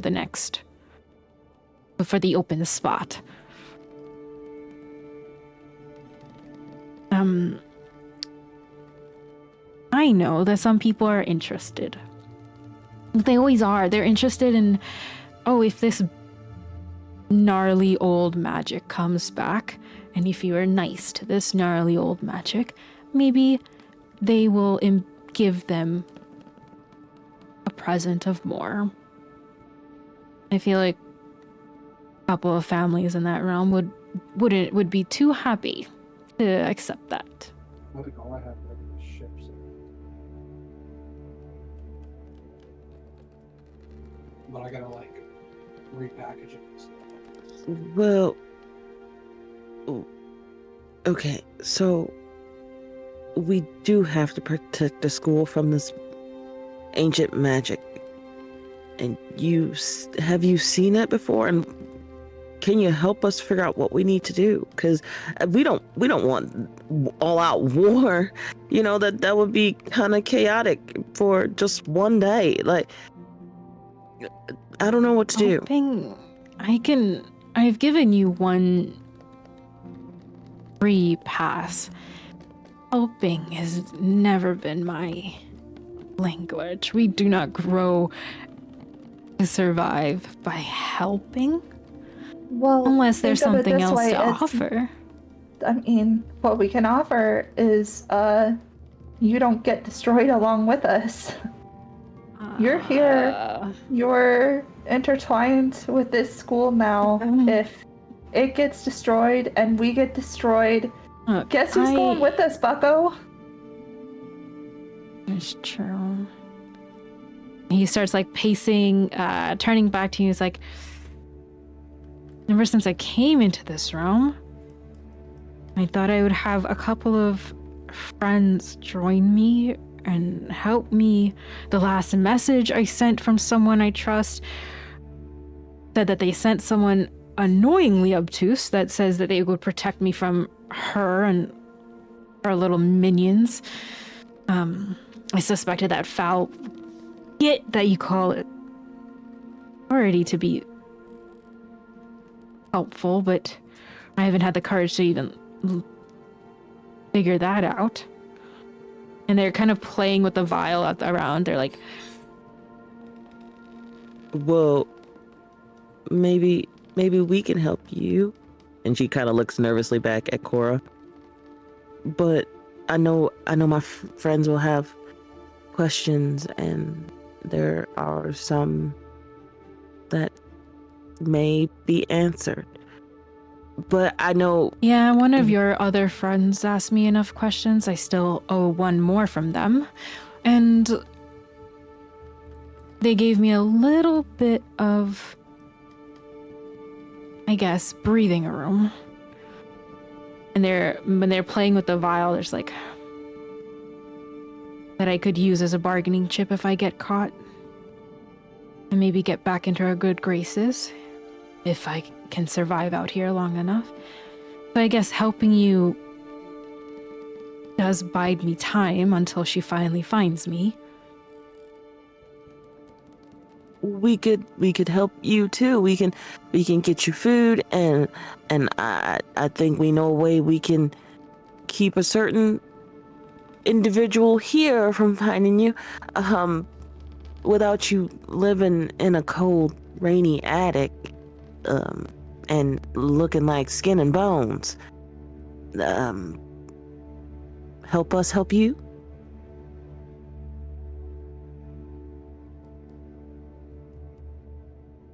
I guess so. And they put their hand out for a handshake. Rania doesn't even think about it because she feels as though the terms are kind of beneficial both ways, and she just shakes his hand and leaves it at that. And yeah, he finishes off with everything that we've done. Not once has Xaden or Rania indicated what Xaden is, right? Aside from snatching or making a reference to snatching the egg and being able to write in the book. So does Cora have any idea what the severity of Rania just shaking his hand is? I feel like it's kind of insinuated from this point that they're from the demonic realm. Okay. So yeah, I would say like the first meeting, then the classes ended, then there's like hints to it. Oh, and they filled a couple of checks, and then Quinn said they talked to Xaden, and Rania said like you don't make deals like out in the forest. So yeah, I would say at this point it makes sense that, like, anyone could probably be like, dude's not from here. He's from out of town. Okay. So He from doesn't that, even go here. Yeah. I was waiting for that. So from that, Cora could kind of infer that an actual deal was just struck, and she'd look over at Rania and be like, so, not that I'm objecting at all, but did you just make a deal with somebody from the demonic realm without thinking about it first? I don't know. I think she's.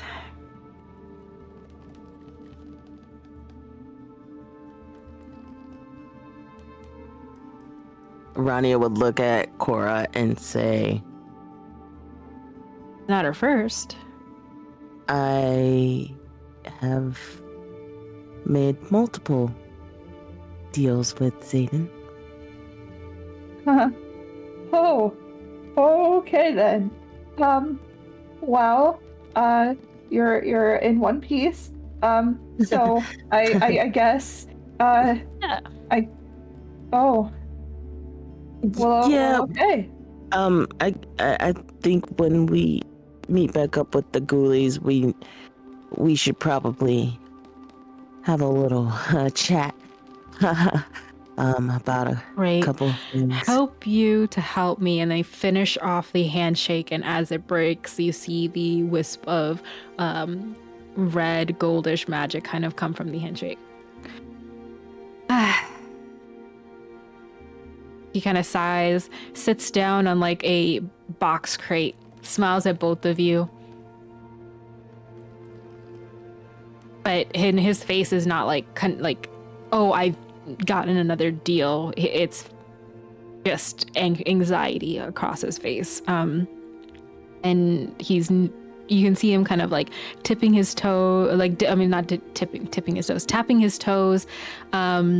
And we will end that scene there and go back to Amelia, Quinn, and Odette. Amelia, you're working on your broom, etching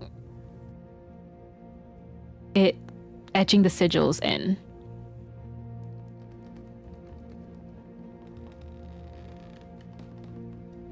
Oh, sorry.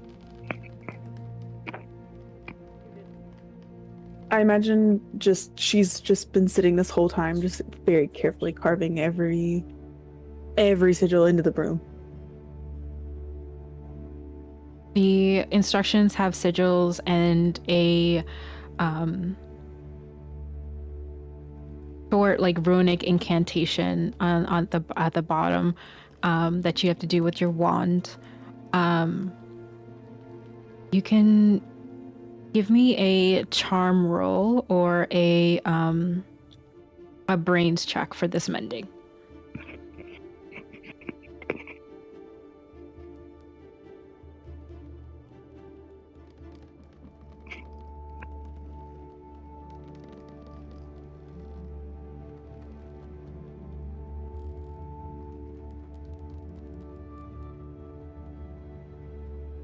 Why ain't no roll?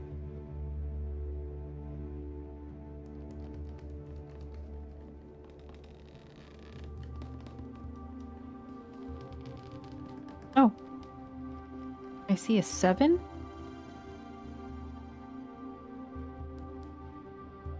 Do you? Was that you? Yeah. Okay. Maybe it's just not showing for me. Was it a 7 though? Yeah, I'm voting. I don't know. It's not showing me rolling anything. I just saw a 4. Here, refresh, and then Odette, Dominic is like headed off to go meet Miles for a card game.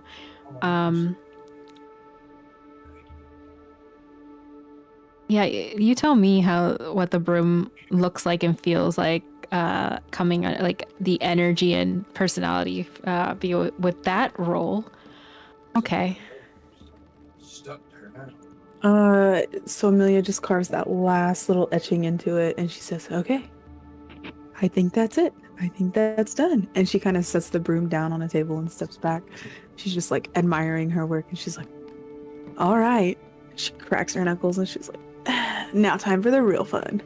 And she pulls her wand out and she like does like a little, warm up stretch to get going.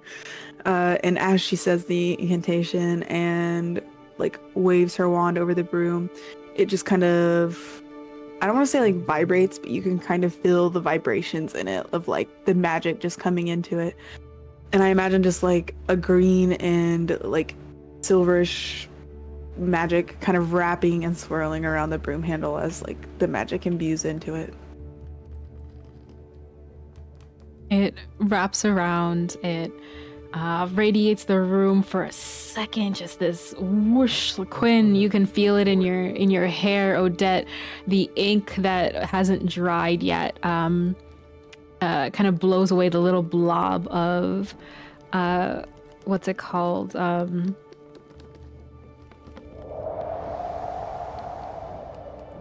Ink kind of moves like through the paper from the wind as it kind of hovers for a little bit before resting in your arms. You have successfully mended this broom into a magical item, and the etching kind of glows under your fingertips. From the nature of it, it looks like it already recognizes you. So it comes up into a horizontal position before swooping under and coming straight forward like a broom with the bristles down, and like a trust falls right where your hand, like your other open hand is to you.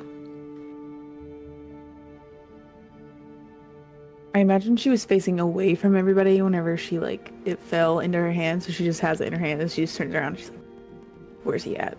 Where's he at? Because I did it and I told him it would work, and where's he at? Where's the professor?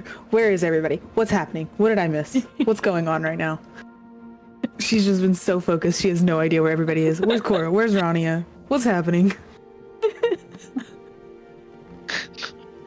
Odette is seriously just looking at you from the end of the table, like hand on like her elbow up. She's leaning on her hand, just watching you, and she just does the exact slow blink that you gave to Dom. Don't you look at me like that. I just did this and I've got to show people. Shit, Odette is gonna put her hands up and she's gonna do a round of applause. But she think of it as a kindergartner doing it, so their hands are actually circling as they clap, so it's a round of applause. Amelia's gonna bow. That is too cute. Amelia's just gonna bow. Thank you. Thank you. Just fully deserved. Thank you. And she's gonna be like, what are we doing now? What time is it? What time is it? Nyx kind of like curls around your leg and just kind of has been sleeping for so long. It's like, did you do it? Yeah, we're flying later, Nyx. Okay. Do I have a place to sit? Where do I sit? No, shh. Okay. And she's just gonna like scratch his ears and say, it's okay. We'll deal with that later. Okay. Go back to sleep.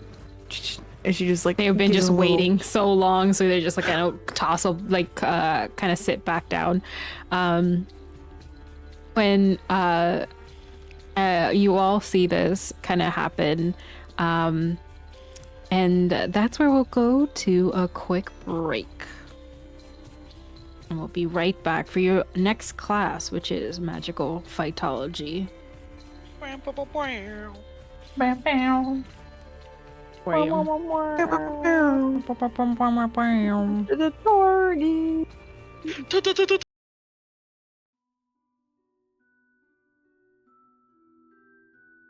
Everyone has finished their little meetings. Odette practicing and talking to Dom. All of you are in time.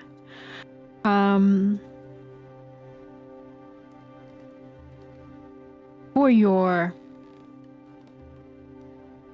Monday afternoon class, Magical Phytology. A very easy class for a Monday afternoon. not easy for a Monday afternoon in stormy weather where you have to kind of traipse outside in the storm when it's raining, winds howling through the grass and out to out through the courtyard towards the back down a stone path to the greenhouse. Now, the greenhouse is split in two with a large tree in the center. It is bare. It doesn't have a lot of like flower on it, like nothing flowering to it.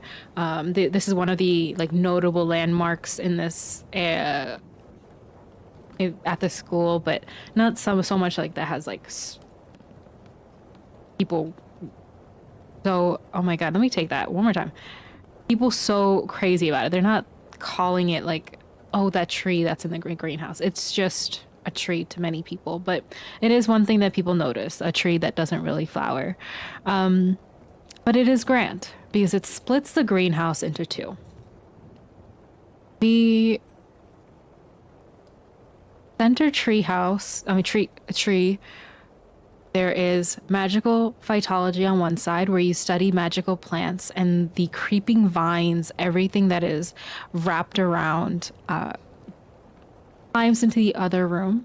There is a thin wall between the classes, but Professor Meadowgloom's class and Professor Softgrow's class happen on different days, and on days that they happen to connect together, that's the day that Professor Softgrove takes you out.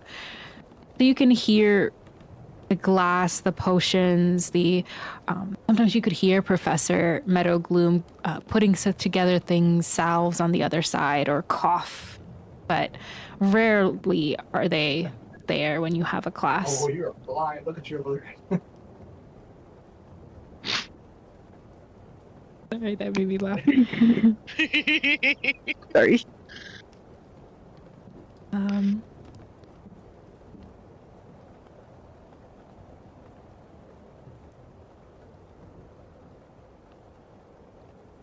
Above you are golden panes of beautiful. And as you're walking there are mosaics on each of the archways. The heat from inside this room is heavy. You feel the humidity first, then all the plants that are kind of in your face, the leaves that are coming in, a couple of magical plants swaying in and out, a couple of them that you know have personalities and have to be taken care of the right way before you hear the horse hooves of your centaur teacher come in. Just come in. Get in from the rain, everyone.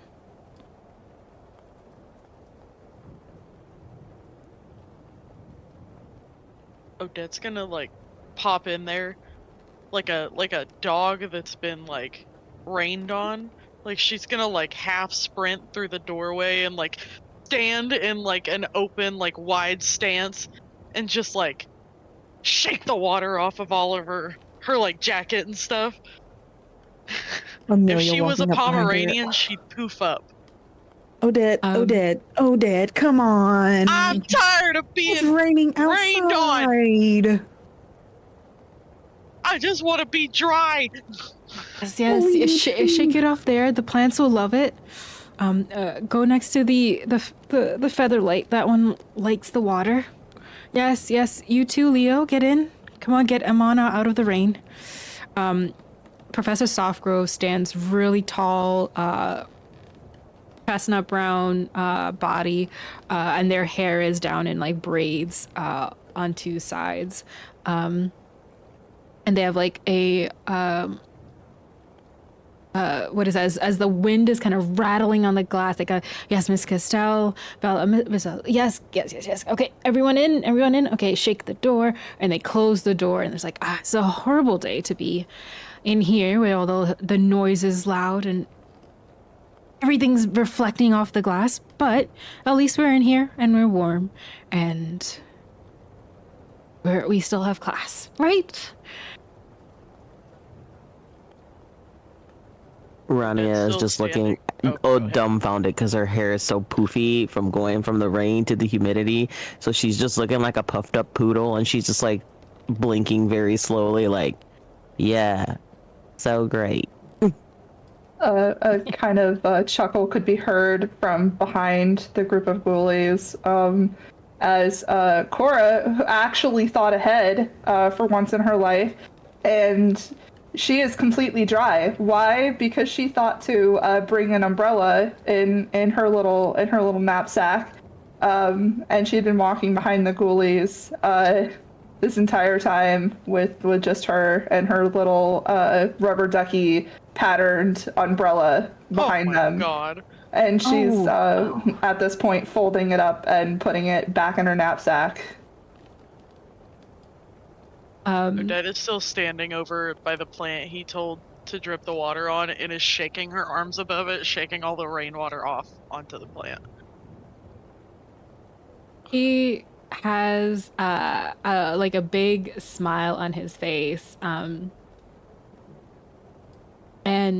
kind of laughs at the little duckies, the everything that like how Cora's coming in, and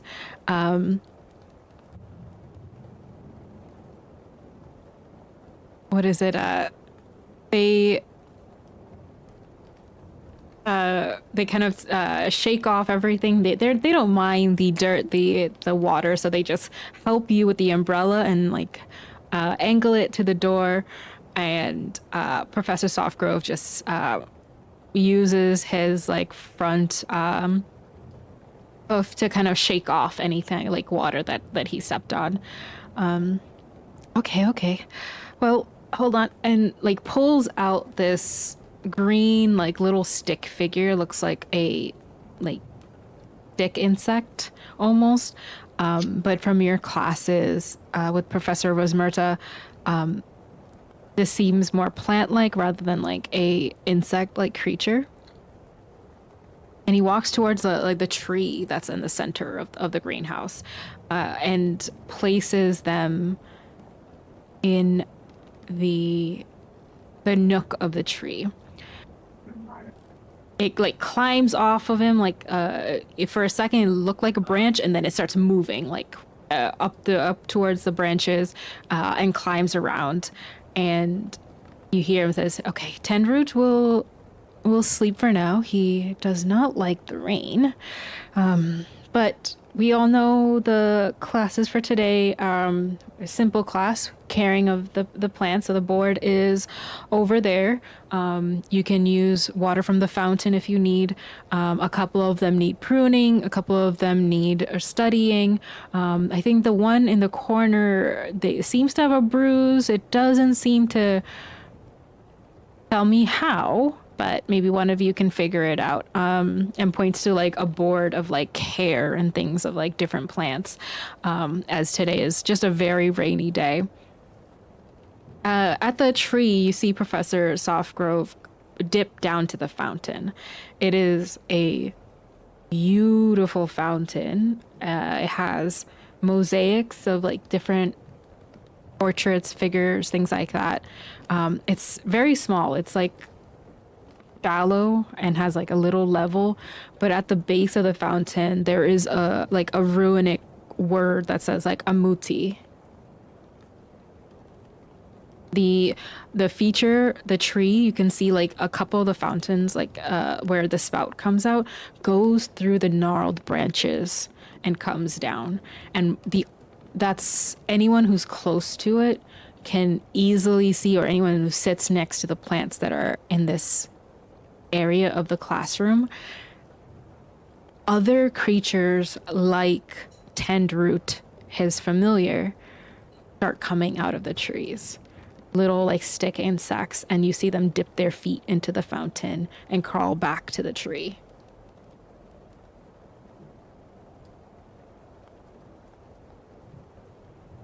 Whoa!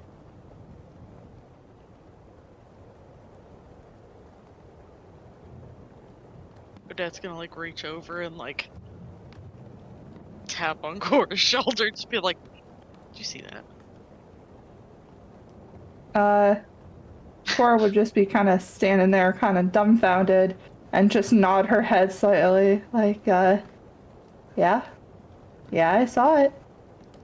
That's the thing. That's the thing.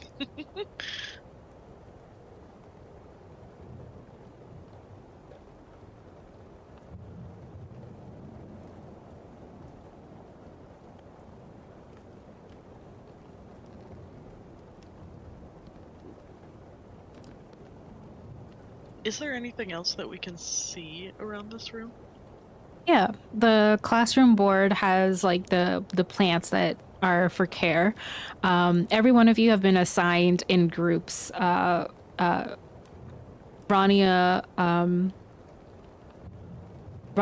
Amelia, let's see,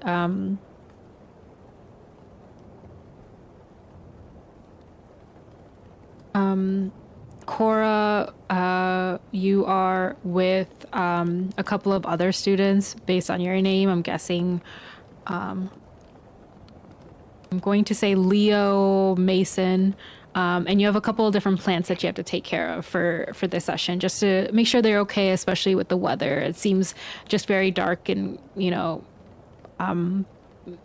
certain different plants have different things that need to be taken care of, and you know, in certain classes you're not really learning about new things. Sometimes it's just taking care of like plants that are there.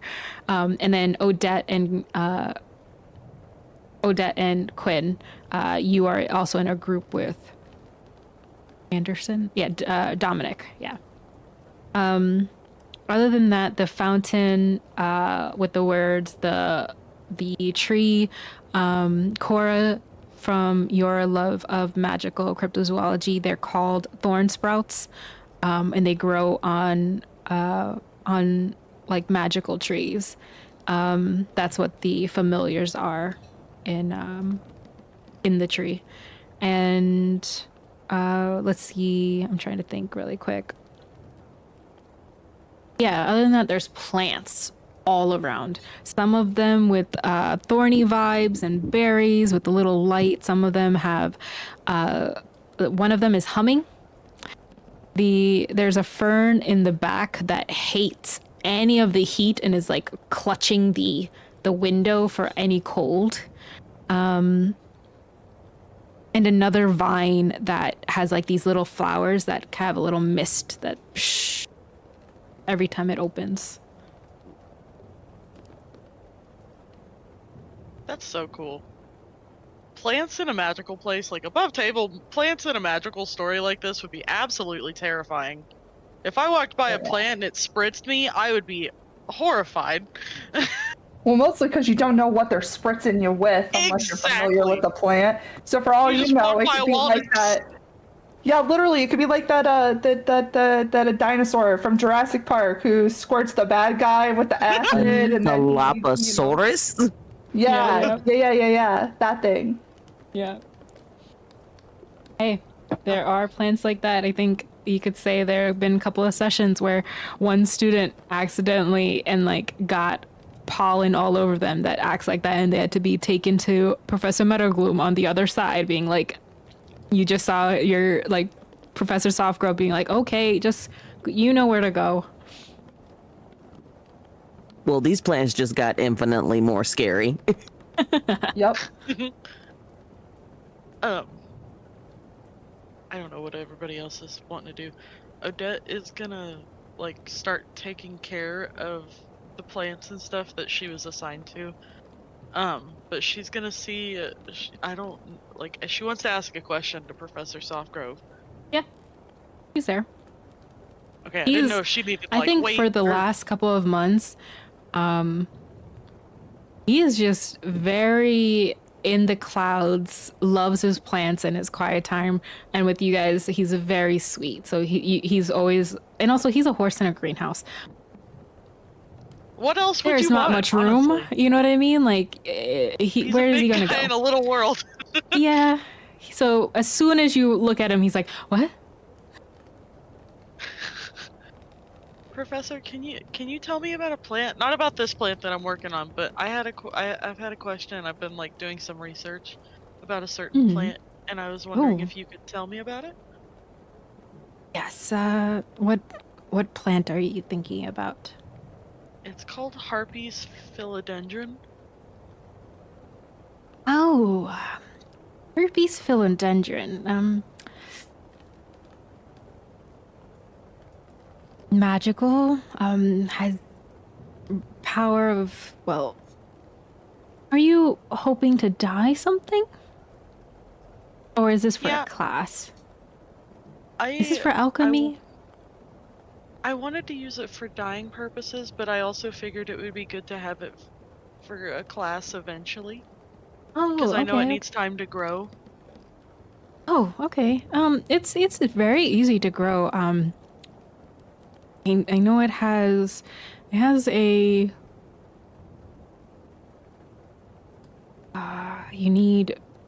you don't need to water as much, but I wouldn't plant it in any gardens because it will take up everything. And if you're mixing it with any kind of potions, things like that, it will stain your hands. It will stain your hands so easily, but it's very, very easy to get. We should have a little bit of it in a pot somewhere. Oh, over there. You see the cart over there? There's a couple ones that are in their containers. Those are the ones that don't get planted. There should be one that you can get a little cutting of if you want to have it for yourself. I would love that. Thank you, Professor. And she's just gonna like give a big ol' like kid grin, and like she's gonna like gently put down the plant that she was working on, like work over there and like grab some and like walk back and just start messing with the plant again, trying to get done with it all. You and Quinn were assigned the ash bloom briar. It's a charred blackened plant with like smoldering orange flowers. So, but it's called the ash bloom, and it goes back to like a class a couple of weeks ago where Professor Softgrove was like, "Oh, be careful! It has little tiny sparks if you touch it. So it needs heat. You know from your potions class, like alchemy class, the leaves can be used for like fire-based spells and potions or resistance potions to flames. But if you mishandle it, it could like start up like a little fire. So Dominic is handing Quinn some gloves and looks to you and just like, "Did you get what you needed? Here's some gloves." She's just gonna nod really fast and then take them. Sorry. So I don't want to catch on fire. I'm already disgusting. So let's just try not to burn ourselves as well. But You're I do want already to hot touch enough. You don't need to add more. But tush. Does Odette say this? Or just Yeah, Paige Odette's saying somewhere? that. No, Odette, and she did the drum like, tush. Dominic looks at that, sees the drums, goes to Quinn. Yeah, okay. And just like walks around as his girlfriend does the badumtish.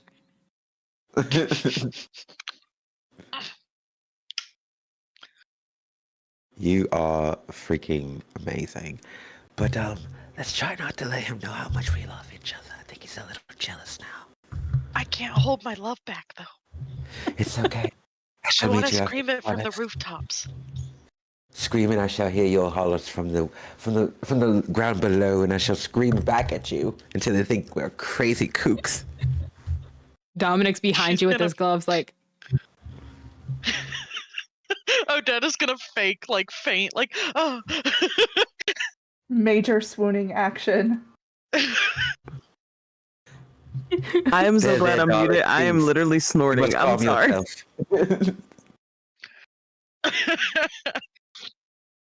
Um, I'm trying to look through the classmates real quick.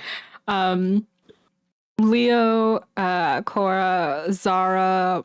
Zara is the one who has a Cheshire kind of cat as their familiar. They are all partnered with you, Cora, and Amelia, Rania. You're with. What are the names?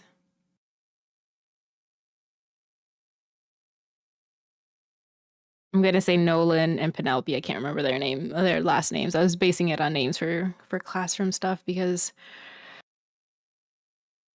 he's a good teacher, but he still does that.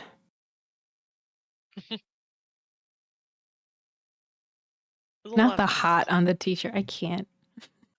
Which I planner? can't Sorry, look, I call it like I see it. which planner are we working on, boss? Oh yes. Odette and you are. Oh no, sorry. Amelia and you are working on the glimmer thorns. It's this silvery blue plant with thorny vibes and has glowing berries. So it's at the corner and has fading Christmas lights. What it looks like, and it's right by the fountain, so you can see a little bit of its roots kind of reaching out to the water. This was probably taught like the first half of the year, where he said how it's a really prized plant, but you have to pick them. The like Professor Blackwood would have students pick the leaves under a full moon, because that's when they're really potent, and you can use those for like invisibility potions.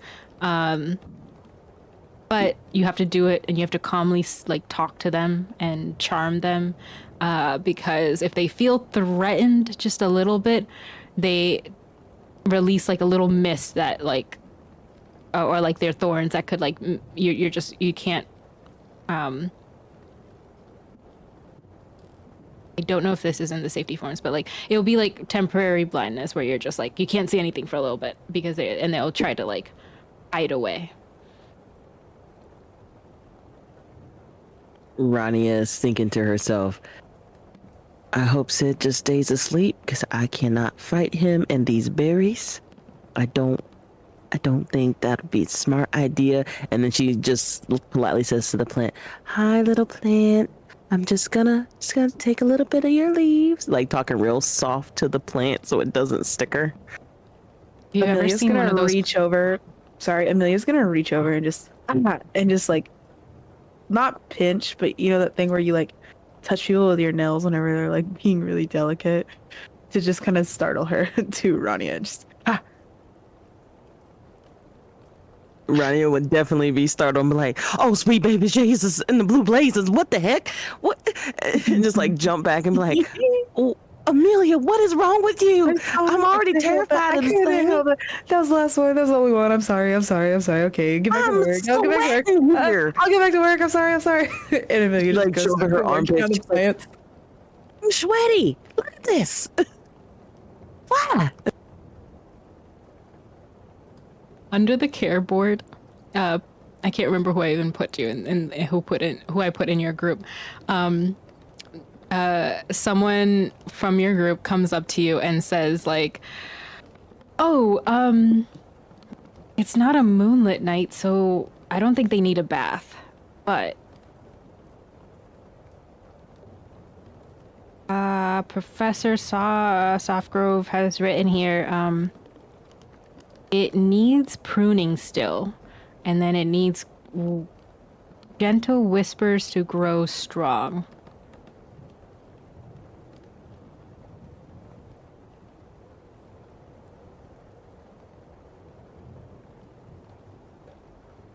Gentle whispers. Tell me a baby lemon whisper in your plant ear. Now I feel threatened. Sorry. Dang, girl. Those leaves all you? No! This all you?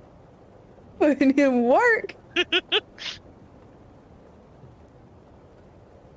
Hearing that we need to talk softly to the plant, Rania will be like, I'm so sorry, little plant. I didn't mean to scream at you. My friend just thought it would be hilarious to think that she could just scare the living daylights out of me, and I think I might have pooped my pants. Give me a charm roll, and I'm going to say because they were spooked for a second, it's going to be with disadvantage. So roll twice and give me the lesser stat. Aura, you're with a couple of students. On the board, it has your name, Miss Scorned. You're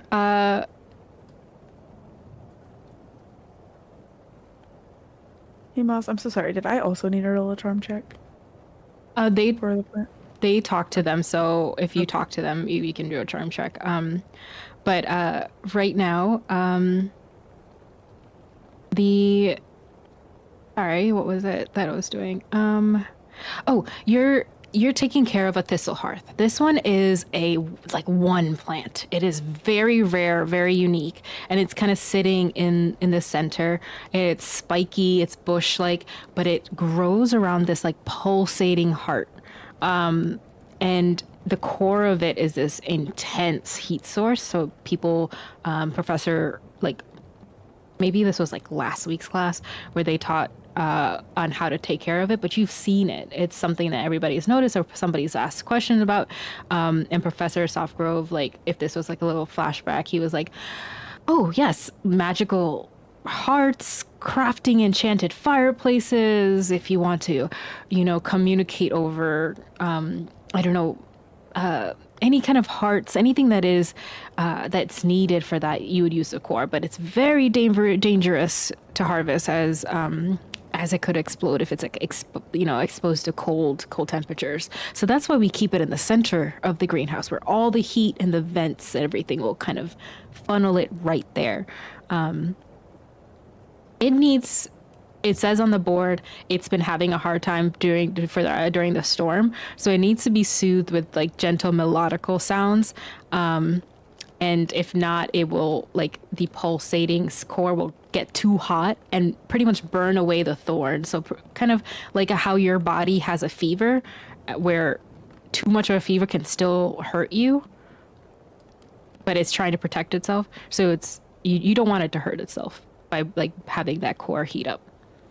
Penelope and them kind of are just like have their flutes out. One of them brought out a little recorder, and they're just like tuning it, and like, and it's like poorly tuned. They're like, no. How did they go? Do do do, and it's the worst version of three cross buns. Is that it?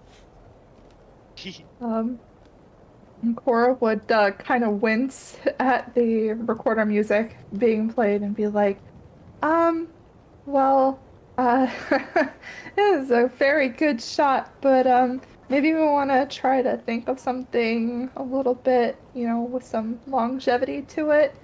And I only know these she is three going notes. to propose. Yeah, maybe more than those 3 notes. And she would kind of tap her chin a little bit. She's like, what if we made something? I'm thinking back to a class that we had a while ago where we were like trying to repair these magical objects, and I remember somebody had a music box. What if we like conjured a little music box to just set next to it that, would keep them happy, and then you wouldn't have to play your beautiful music all the time and sit here for like hours and it'd be happy. And I don't know. I it's just a thought. She'd kind of like backtrack a little bit as she's saying it, kind of seeing the expressions on everybody else's face.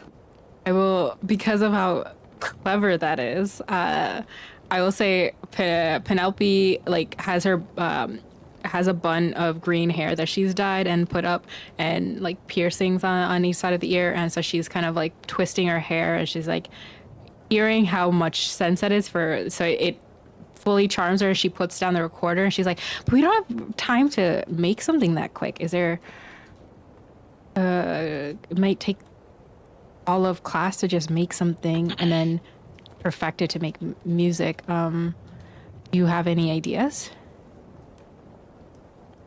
I mean, sorry, burned my mouth a little bit. I mean, I'm not exactly sure. Sometimes, you know, I'm thinking that there's 3 of us here, right? So, I mean, if we all put our magic together, I don't see any reason why we couldn't draw out a conjuring circle really quick next to the plant. And, I mean, we'd have to harness it all together, but give it a shot. If it doesn't work, then, you know, we'll be able to try something else. But I just think that, you know, having it around, you know, as long as the circle is undisturbed, the music will keep playing, and the little plant will be happy. Okay.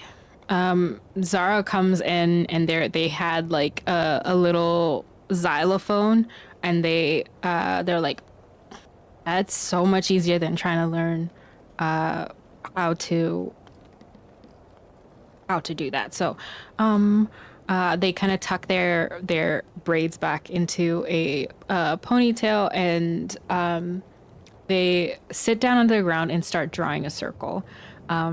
Give me a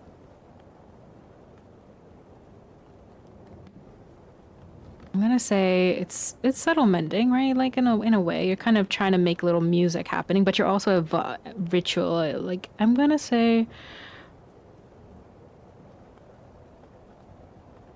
give me brains, actually, because to know And something. I'm assuming this is just magic, too. So it's okay. Okay, that is the wrong one.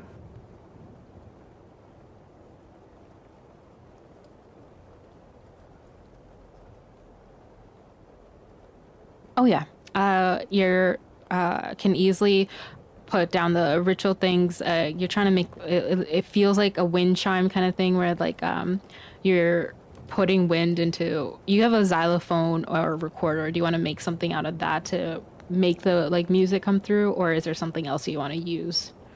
Oh, that was exactly what I was thinking of. Like, just taking one of the instruments we already have and turning it into a music box kind of thing.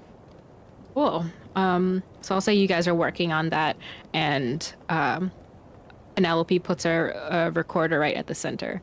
Going back to Rania and Amelia, you rolled a 1. So the thorn, like as you're doing that chalk, or like the camera pans and you just see the plants kind of turn around and put their leaves to cover them up as they're like, as thorns start like spreading around. Rania, give me a flight check to get away from this. Amelia too.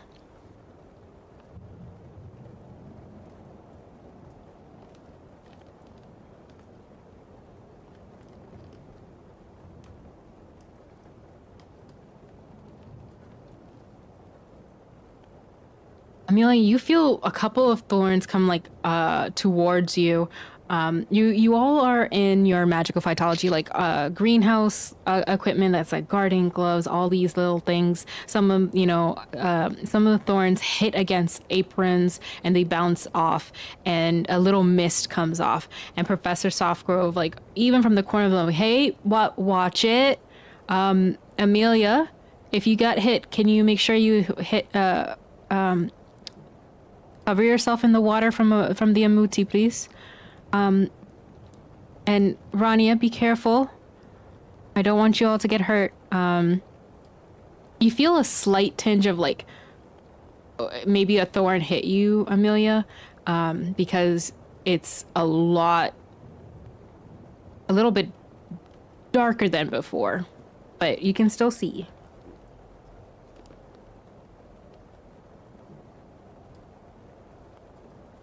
Are you ladies fine over there? It's a bit hazy, but I think I'm okay. Amelia? It's a little darker now. Amelia. Okay, dip your hand in the fountain. It's right next to your leg. Right there. It just Yep. splashes water everywhere trying to find it. Can I try to talk to the plant now? First the fountain, then the plant. Fine. Yes. Fine. She just shoves her whole hand in the fountain. From there, you can see the words like Amouti. The water is crisp. It feels like a river was like diverted for this fountain. It's so cold. But as soon as you have that in your hands, the light around kind of peers through, just softly, a little bit at a time. And you can fully see the words like Amouti there. Yes, and if you want to talk to them, give me a charm roll and tell me what you say. Thanks. I just lean in. I'm like, oh, you hit me. That's okay. What a good baby. What a good little plant baby. You're such a good little plant baby. And I would just like to treat it like a little pet animal. With my kind words.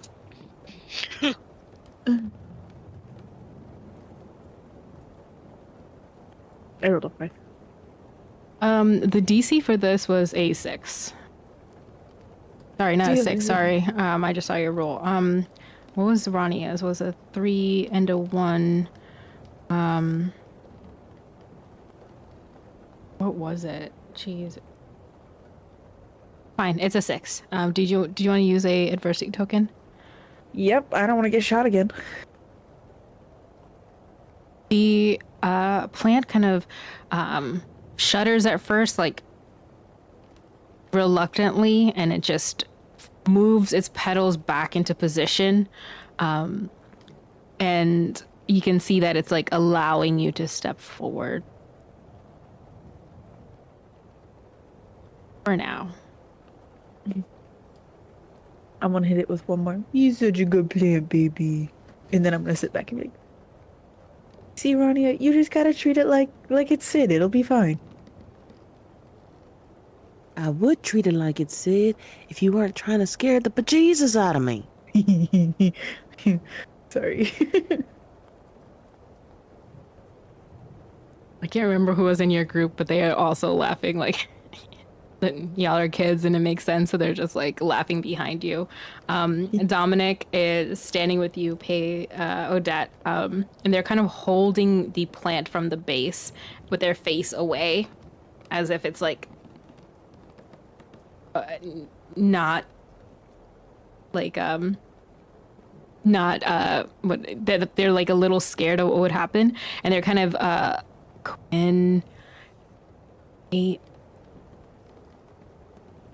don't know how we're going to prune them. It looks like it's pissed.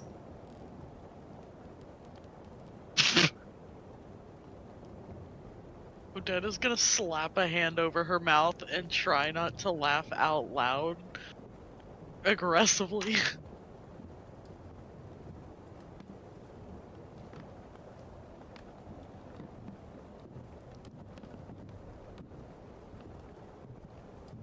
Professor, what did you say we needed to do with this again? Some pruning, Miss Asteria. Just some pruning. You're doing fine. Just, don't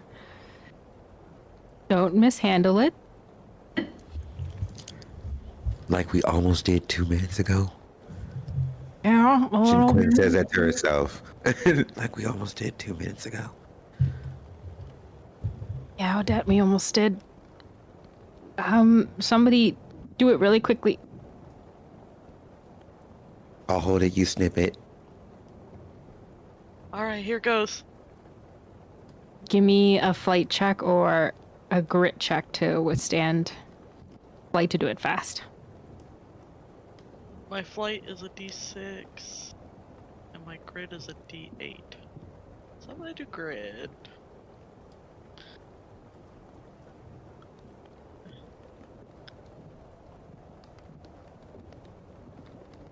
Nice. Well, I was gonna say the worst you could do is a 1, but show me up, I guess. A 9? With a 9, the pruning shears that you have are fireproof. So it cuts through and you feel like it instantly go through very quickly, and right before it could do anything, it's fine. It didn't do anything. You did it perfectly. Dominic is just still holding it with Quinn, just like, is it done? Did you do all of them? Snipped. You snipped him? Okay, let's put snipped it them. down before something happens. Oh god. Okay. Oh god. Thank goodness. Oh god. I'm pretty sure my gloves are almost broken. And there's a couple more that, but like, oh, I swore I gave you. Okay, maybe I'm sorry. I probably gave you the bad ones. We can switch if you want. I'm good.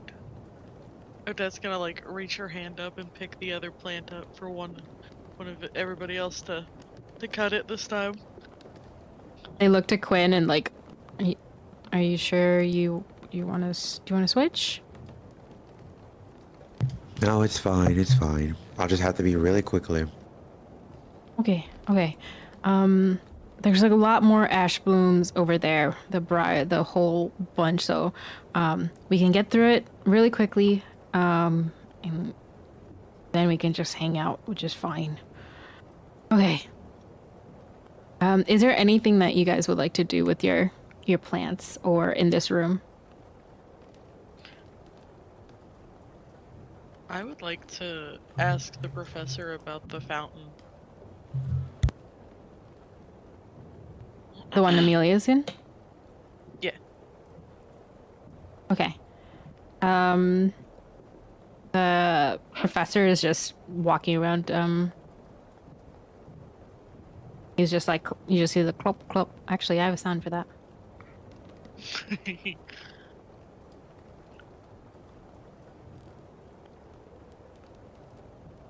I hope I do. But yeah, he's there. You can ask him a question. She's gonna kind of give a little like weak hand raise. Professor, can I ask one more thing? Sure. Did you finish your work? I think we did. Did we miss any, Quinn? Did we get everything? I see a couple more. Miss Castell and Mr. Anderson are working on a couple more things. But no, ask away. What is your question? Oh, sorry. Oh, wow. Just That an was not- involuntary nay. That was not Professor Sovgrove. They're a centaur, not a horse. I thought it would be clopping, but not that. Anyway. Yes, what is your They're just question? horsing around. They're just... Yep. I'm so glad I was muted because the audible laugh when that nay went on. He's like, I know. like horse videos. He likes horse videos. They're very great. Yeah, he's in the back just like watching on his magical phone. Oh, sorry, that was the flip flop. Excuse me? This is a That was his phone ringtone. It's phone ringtones and nay. Oh my god. Oh, my mother's calling. From the hit movie Sorry. Spirit, it's just the soundtrack. That's his ringtone. Oh. Shit, she was gonna have started the puppy dog eyes because she thought that he wasn't gonna answer her first, but then she realized that she just like looks over and she's like, what does the name for the fountain mean? Can you tell me the story behind it? It's just one of like the fountains at school. Like, what are you asking? Like the story for it? It just feeds the tree. You want the artwork or the water? hang on, my brain just stopped. With the Amouti, like that. What does that mean? Is that just the name, or is it connected to something? Oh, it's a old indigenous word. It means like a container, or mothers use it to carry their babies in a, oh God, what would it be called? And he's like scratching his hair for a bit. In the old ways, a fountain could represent holding the essence of magic. So this one is imbued with stuff from Professor's Meadow Gloom. So if anyone has scrapes or little bumps with plants, they can get a little bit of relief. So it's imbued with a little bit of magical essence. But Amouti means not a container, not a.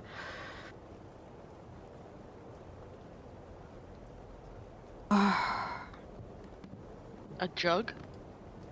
A jug. Yeah, it holds something. My goodness. And he kind of like scratches his head. He's like, but yeah, there are a couple of fountains, the attunement fountain that all of you sat on, that one has magical ability. Goodness, it's been a long day, children, and my brain, I couldn't think of it. Reticule, a pouch. Mothers like back in the day would hold their children there. The translation means all those things, but purse, that's what it was. So yeah, it can hold like magical essence, so that is what the word means, that it holds it. Ooh. Okay, that's all I wanted to know. Thank you. Yeah. And she's okay. gonna like turn on her heel and just trot back over to Quinn and Dom. I use the word trot because He felt it. He felt it. He could see the energy, and he'll be like, "Oh, good. That's wonderful trotting." It's wonderful trotting. Very high knees. Beautiful. There are a couple of other plants around all of you from different realms too. You can see them in different soils. From the like demonic realm, there's like plants that are gnarled, and the ground is more of a orange reddish clay kind of soil. There's a large tree with a flower that has the tips of it look like little droplets of blood, and it's slowly kind of growing into this bloom and out. When I say tree, I mean like it looks like a mini tree, like a little bonsai that came from a little cutting.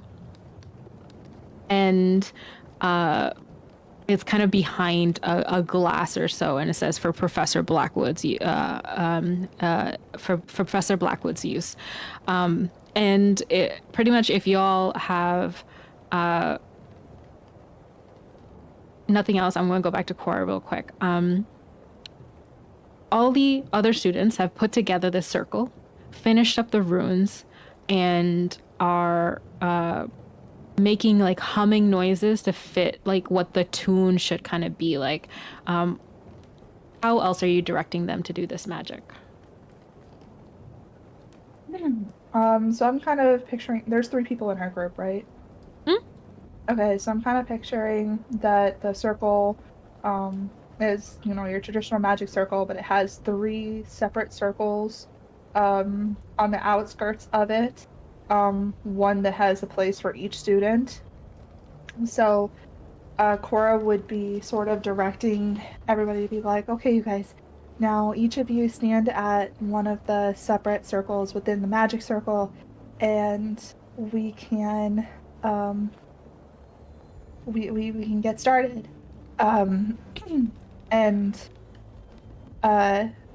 So instead of like saying a magical chant of some kind.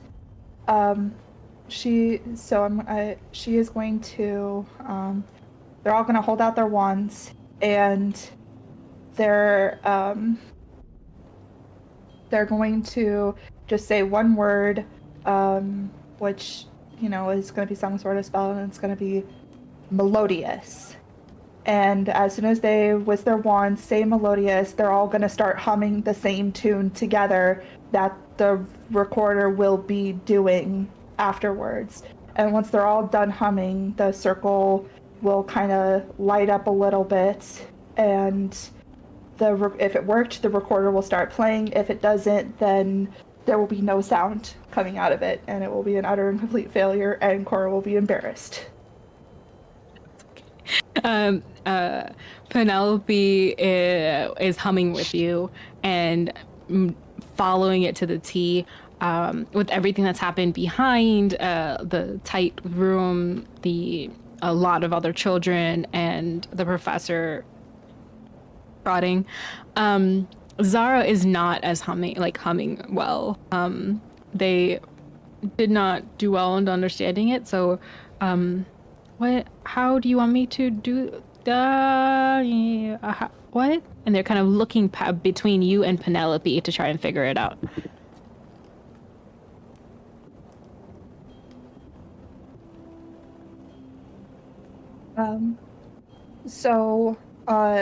Would her not knowing what is going on affect the... It's not done yet. It's like, I'm guessing since it's like a musical thing, you see the waves of it going around. Starting up and then ending at Zara, where like the kind of messes up, and it's like the magic starts whirling around and around. I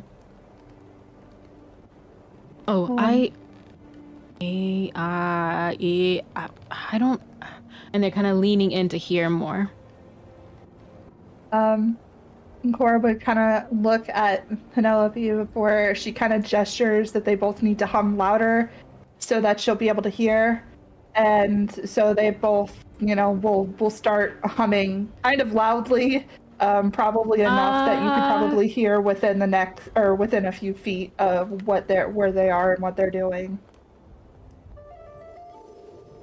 The recorder plays again with the music and the hum, and all of you who are not in Cora's group can hear this and see this as the spell finalizes on the recorder and finishes around in a circle and starts playing for the little thistle hearth.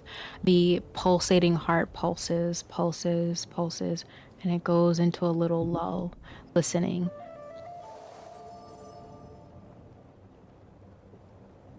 Zara looks at you, Penelope kind of like, oh, did it? It's a little short one, so there's a little short burst, but it works.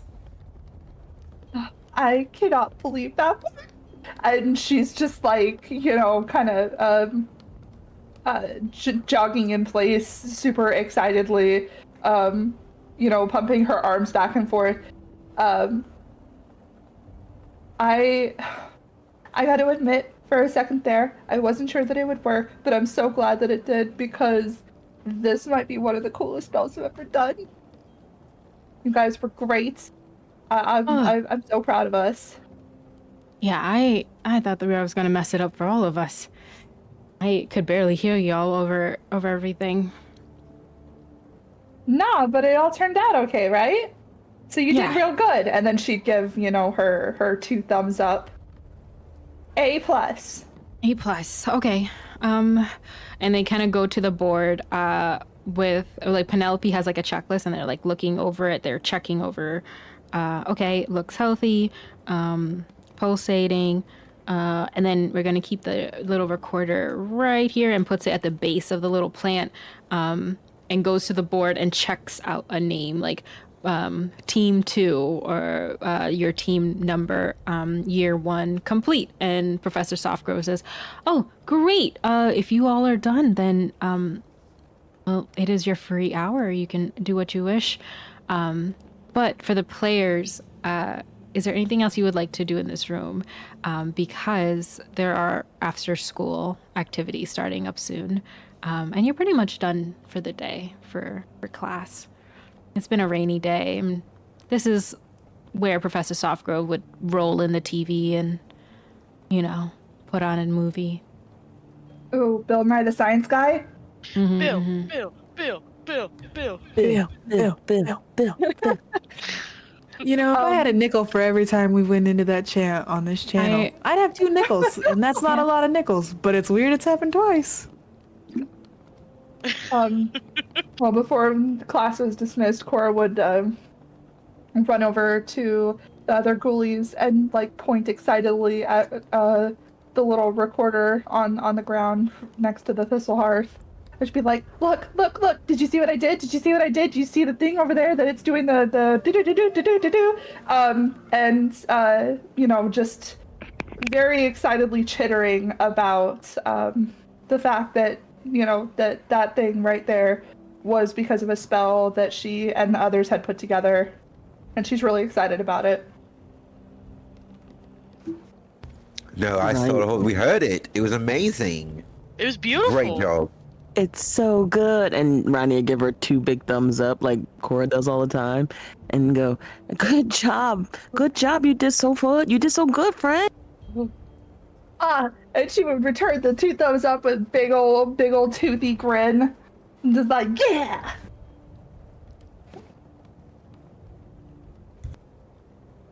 Odette, it's clapping for Cora, by the way. If that is what everyone wants to do in this room, then the class ends with the last little flute. And the ghoulies, you return back inside to the warmth. And as you're walking back, you are coming back towards the side entrance. And Rania, Cora, you're walking past the main tower of the castle, and you can see Zayden kind of leaning against something, watching the rain, and waving at you. You have right now it's club meeting time, so there are clubs that are open. I think today is what's after Magic Ghoulies, Kitchen Witchcraft. Or free time if you don't want to attend that. Somebody say kitchen. Kitchen means food. Food means snacks. Rania would definitely walk over to Zayden and see if he wants to go to this class, because there's an opportunity for him to eat as well. He's so skinny. Take him to a kitchen. He's so skinny. He's kind of hiding, especially when Professor Softgrove kind of leaves his office too. So he, not his office, goes towards the main castle from the greenhouse. So when he passes and the horse hooves fade away, they kind of say, no. Bring me something. Bring me something, please. That would be good. Do y'all just hang here or in your tower?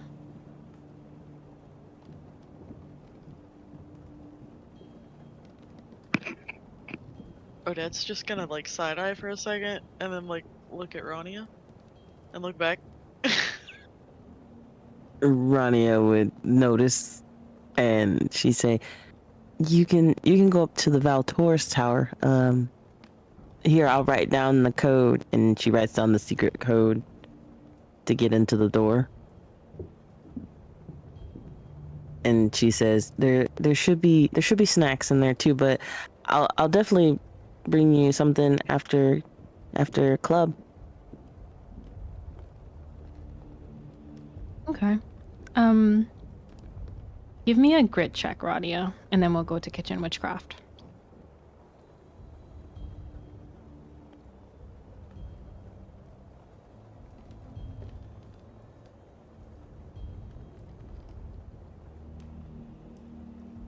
Dominic is looking.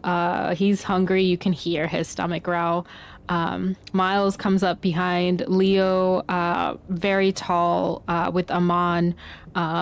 The couple of guys, Penelope, like a lot of people are wanting to go get some either snacks from the general hall, or people who are actually interested in the cooking are wanting to go. Dominic's really not crazy about the cooking, but they want to join, so they're like kind of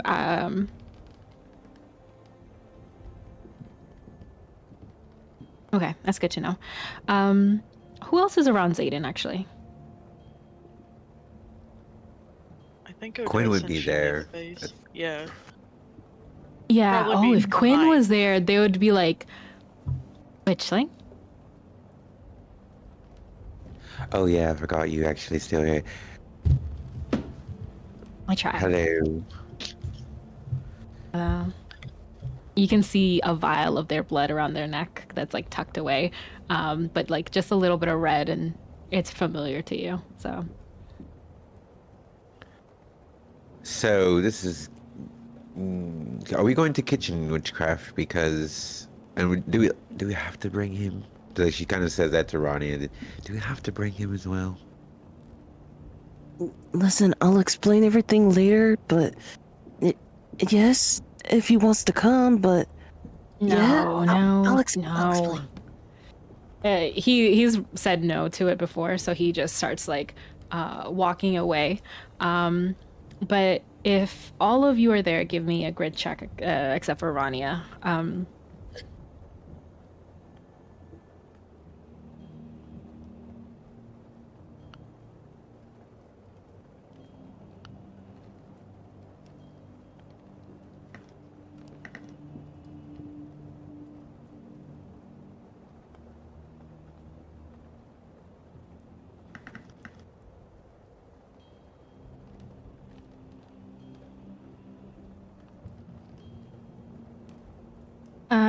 It feels like they're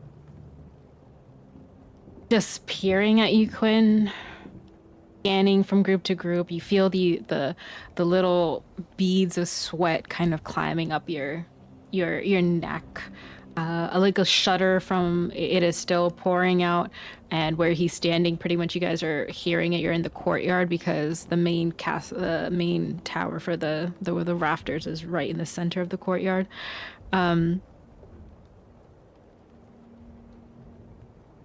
Or you feel this as well.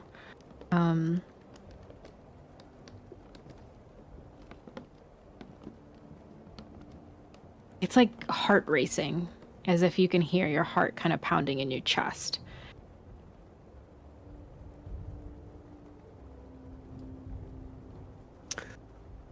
Can we not stay here? I'm starting to feel a little uncomfortable. Yeah, guys, I'm hungry. Can we go to kitchen stuff? Kitchen club? Snack club? Can we just go get snacks, please? Seconded.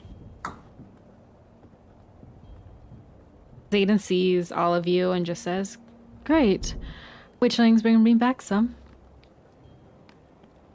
And they turn back to their little corner before you see the headmistress coming down in the floating staircase that's coming down, and you see him look up, turn to you, wave, and just like shuffle back into the darkness. Kitchen witchcraft is in the kitchens, but closest to the cosmic fascination tower where Professor Westfall teaches, where Morris sits in his little stable. But her offices had changed. So you see her cuffing through the hallways, clearly annoyed and frustrated, and just like, "Oh, I'm late. I am late. I am sorry. I am late. But everyone in, aprons on. We're going to make some little tasty treats. Something possibly to get rid of this cold. And something sweet, because we cannot make something without making something sweet."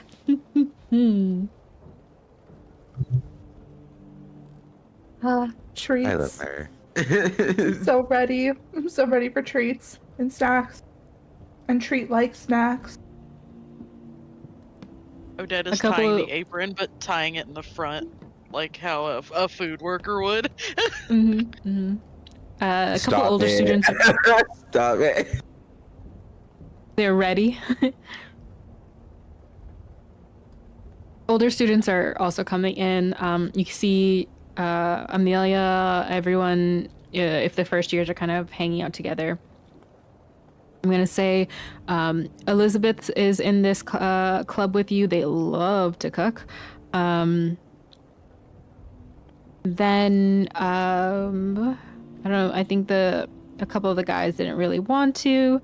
Is Miles here? Because I know he's like Cora and Nate loves snack. Cora loves, they do love snacks, but they're more like into artificery or like art, like workshop. They're, you know what I mean? They like to eat snacks, not cooking really. But I could say like they can totally come in because like Dominic is here and they're wanting to hang out. So definitely sitting with y'all.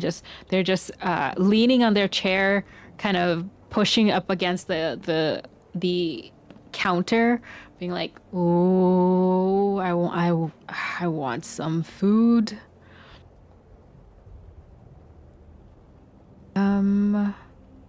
Oh, and a couple like Weevil team players and things like that, like older students are there just setting up, talking amongst themselves. It's a club, so Professor Westphal is not like, oh, get in time. They're just starting all the ovens up. All of them are these beautiful, Magitech kind of, all the runic symbols. The fire comes from vents pulled in from a main hearth, and you see Professor Westphal humming to herself with her hands clutched in, just dancing to herself, her constellation tattoos and a little gray in her hair. She just like tosses one. Oh, that's gonna be good. Okay. We can make some bread, maybe some extra chocolate chips. Maybe we can make this. Okay. There are a couple of recipes we could make. But what is it that you would like to make? I have something warm for today, but if the fireplace is hot, we should cook, right? Can we do a pumpkin loaf? Oh, heck yeah, you can do a pumpkin loaf. I love a good pumpkin loaf. Oh, yeah. Cora is just sitting in the corner salivating. I just imagine caveman SpongeBob in the background, and it's just... No, that is exactly what it is. Like, the grunts and everything. She is just so ready for snacks, she can't control her body. Are we making pumpkin rolls or pumpkin ravioli? Because we could do both. We got the pumpkin out. Hey, the scene's yours. Professor Westphal is just standing there. Miles is like leaning back and forth, and he's very tall for his age, so he's kind of like just waiting to do. And Dominic is standing next to you, next to y'all, just like, you have to cut a pumpkin. I don't want to cut a pumpkin. You don't like pumpkin guts? I don't like working after class. I want to ride my broom. But then I can't do that. Well, you just stand there and look pretty, and I'll cut the pumpkin. He for sure blushes, or glows, hearing that. And you see Miles like give him a little punch on the shoulder and just be like shaking his head, like, of course, they're being cute. What can I do? Like Miles says, like, as he kind of leans in. I'm not very good at anything, but it means I get some pumpkin loaf.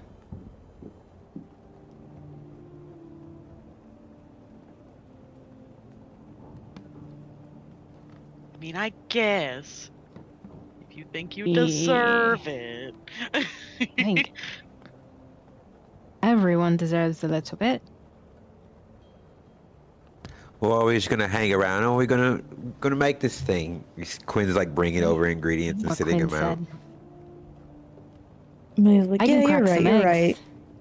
And she goes to find the canned pumpkin and all kinds of pumpkin, any kind of pumpkin. Oh Go yeah, ahead. Odette was already like lifting with her legs a pumpkin to bring, and she's gonna start just chopping it. Ronnie Okay. heard Miles say he cracked some eggs. She goes, "Oh, I need about 12, especially if I'm making ravioli." And Quinn, you have flour in that stack, right? I believe so. I'm gonna have to take this out of my hands. Oh, yep, flour's right here.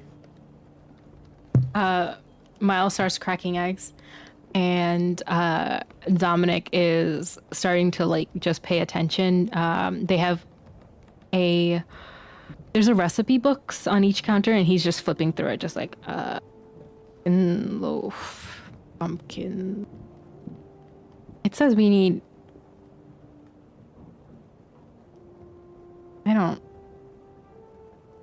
We need to make a dough. No, sorry, wrong page. Okay. And then goes to another page.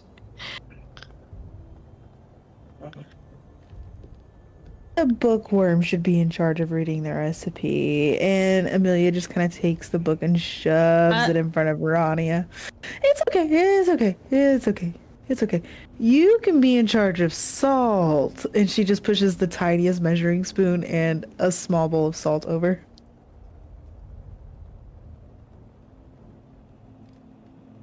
They start taking the salt, and they have a bowl, and they start measuring out their salt. Ronnie is definitely giving Amelia a side eye because she's like, "It's book dragon, thank you, not bookworm."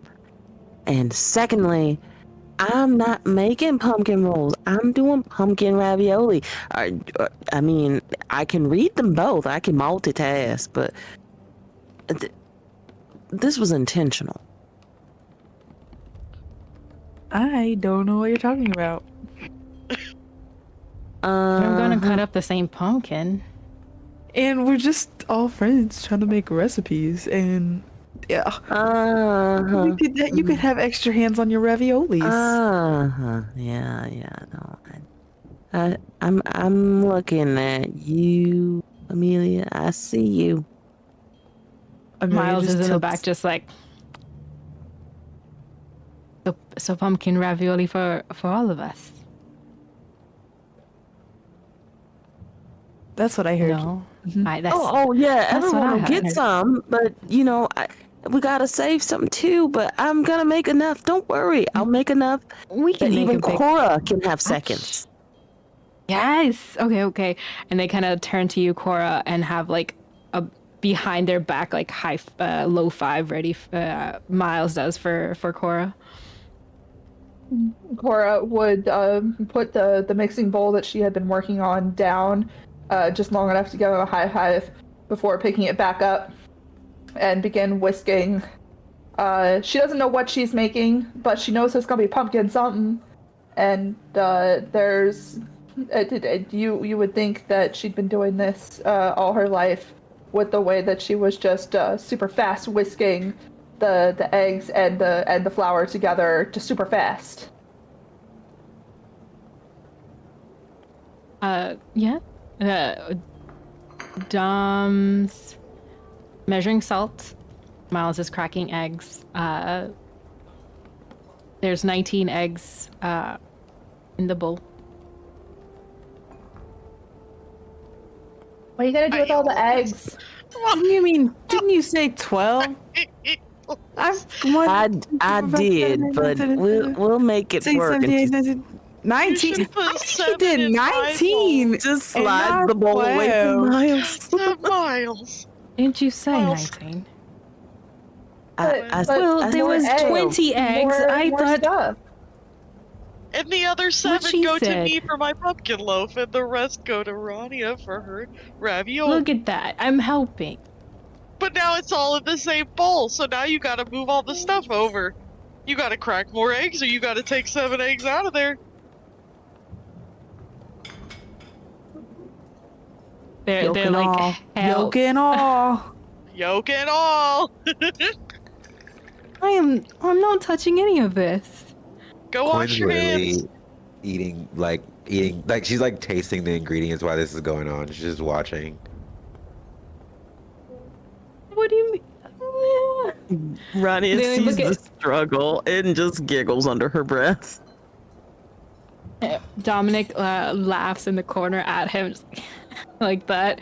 And as he does that, you see him tip over the salt, and the top of it falls off, and the salt starts pouring. He's like, "Oh shit!" And Miles turns around and says, like right back at him. He did roll a Odette 2 is on pulling- salt. Oh god. Odette is pulling a her mother move, and she's definitely got the knife and like with the pumpkin guts on it in one hand, and her hand is on her hip with the other, watching the two of them. Like she's already cut up the pumpkin, but she's like, I feel Amelia like I'm saw watching my that. siblings. Amelia saw the salt spill and just face palmed her hand, and now she's going to help clean the salt up because she's the one who gave him this weapon. Rania just, it is in as a she's bowl, walking by, though. just says, "Mm-hmm." And we wanted to give the book dragon the book. Should have just let him read it. Amelia, as she's cleaning up the salt, is just gonna do like a crisp look around and be like, I think there's too many witches in this kitchen right now. And she's just gonna sweep the salt off of the counter. I need that Take some on of an that salt apron. and throw it over your shoulder, please. I need I all know. the ghoulies in a kitchen with that word, that phrase, and I need it on an apron in my kitchen. Anyway. As Amelia hears that from Cora, she just takes whatever salt is left and rubs her hand across it to pick it up. And then she just high five throws over her shoulder. She's like, Thank good enough. you. The last thing we need is to get our treats all, bad, oh jeez, I can't even remember the word for it right now.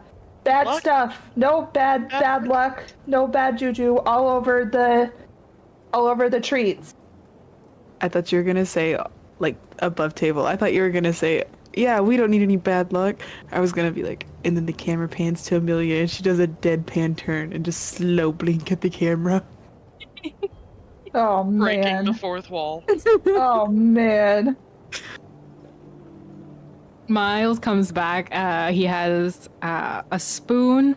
He's tall for his age, and he likes when he sits on the little. What are those things in kitchens that don't have the seats on, or the back seat? A stool. Our stool. Yeah.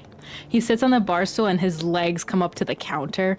And so he hunches over the bowl and he's just like using a wooden spoon to be like, 1, 2, 3, 4.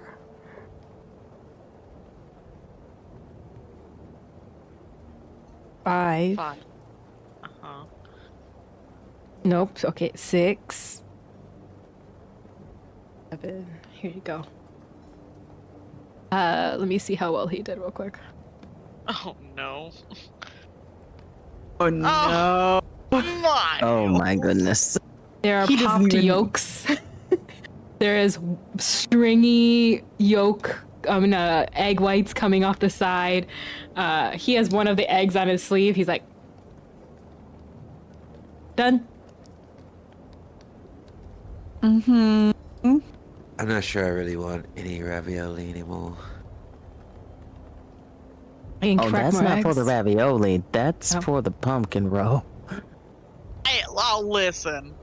I didn't ask for a crunchy pumpkin roll. This is not like crunchy peanut butter. This isn't a switch off. There Big are pile no, of there are scrambled no, eggs. what is it called? Shells. It's just very messy. Got it.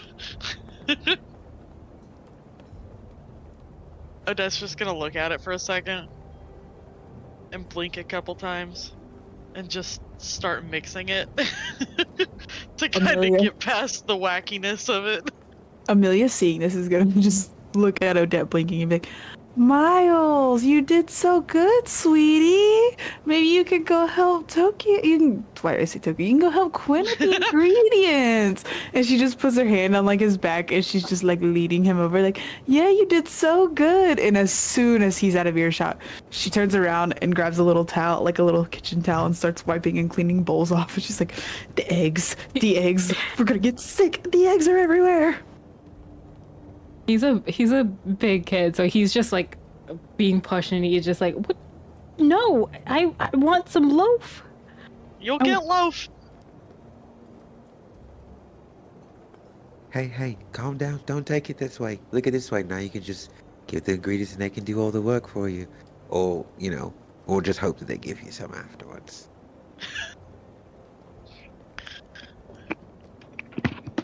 Please gets me some.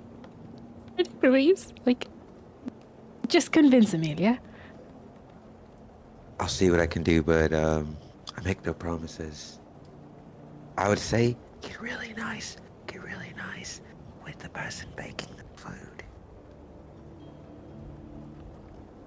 They're all baking the food. Are you baking? Oh, okay. And they turn back to Dominic, who are kind of in this corner, like, oh, dang it, we're kind of timed out.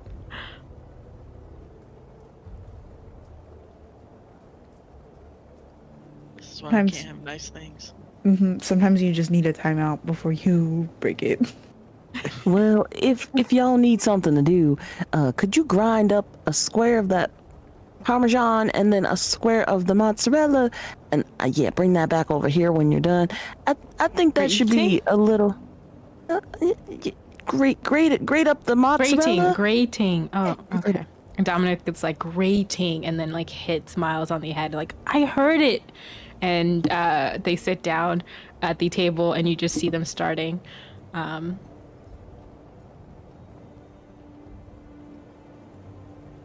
Dominic has a pile already with Dom. Miles' pile is not as big, but climbing up higher, and they're setting it just like how you've organized it so far. Professor Westphal has the ovens ready, and she has a big batch of pumpkin soup started. So she's cutting up like the pumpkin and putting it together with a couple of the older students who want to cook with her. And they're going over like the recipes and how to like put everything together. Low boils on the cauldrons. You don't want to burn yourself, but if it tastes good, it's worth a little burn. Okay. Oh, what are you all making? It's at this point that Cora would finally speak up, and much to the surprise of all of her friends, she says, "I am making pumpkin cookies," and she would pull out the recipe book, and they would look something like this. They're like little soft, round pumpkin cookies with cream cheese frosting on the top. And she's at this point she's got her dough in the mixing bowl, and that's what she's been working on while all of the ghoulies were dealing with Miles and his shenanigans. So she just holds up her bowl with the dough in it, and it's like, look, delicious. This is really good work. Okay. I will call dibs on one, just for testing purposes. I would call it kitchen witchcraft tax, okay? And Professor Westphal just like giggles behind and looks to Rania and Quinn and Amelia, like everyone, like the who's whoever doing the loaf and who's doing the ravioli, and they're just like, ooh, delicious, good use of pumpkin this season. Well done. Oh, I see you two are doing cheese duty. Good. Little bit of Tex, and she grabs a little bit of like from a spoon, grabs a little bit of cheese, and you just cheese see her, tax. Like, She's just like, The cheese text. The cheese text. have to collect.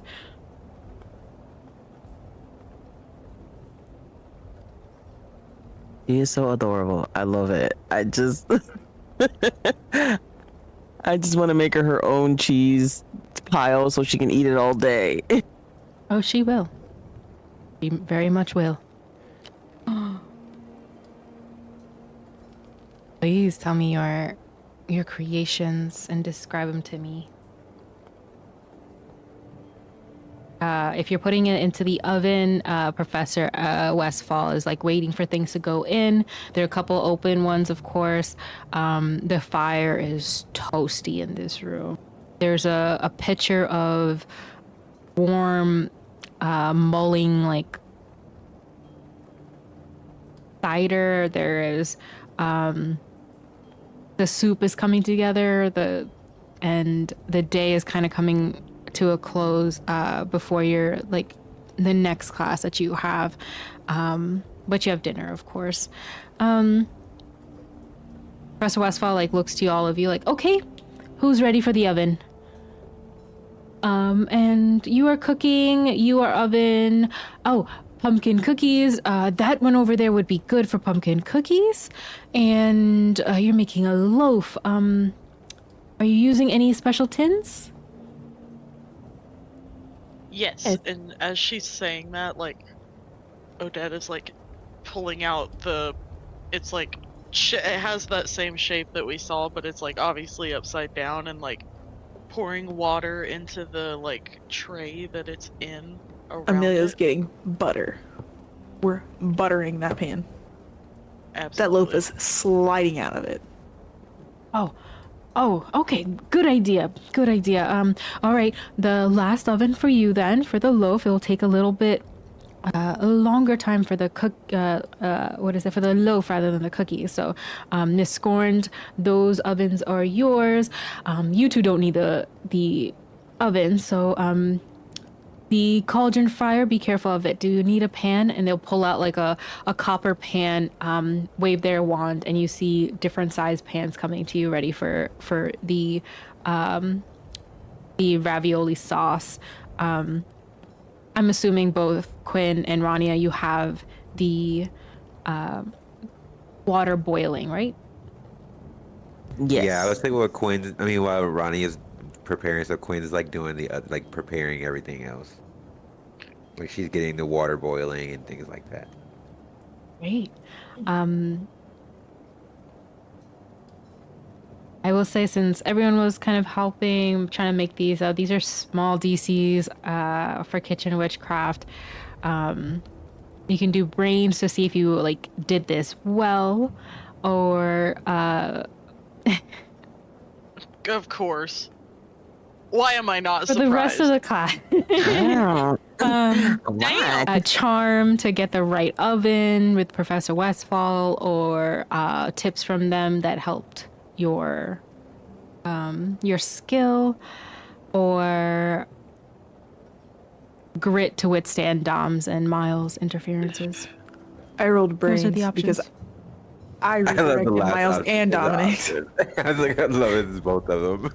I redirected both of them, and I read the recipe book. We're going with brains. Yeah, I see the rolls.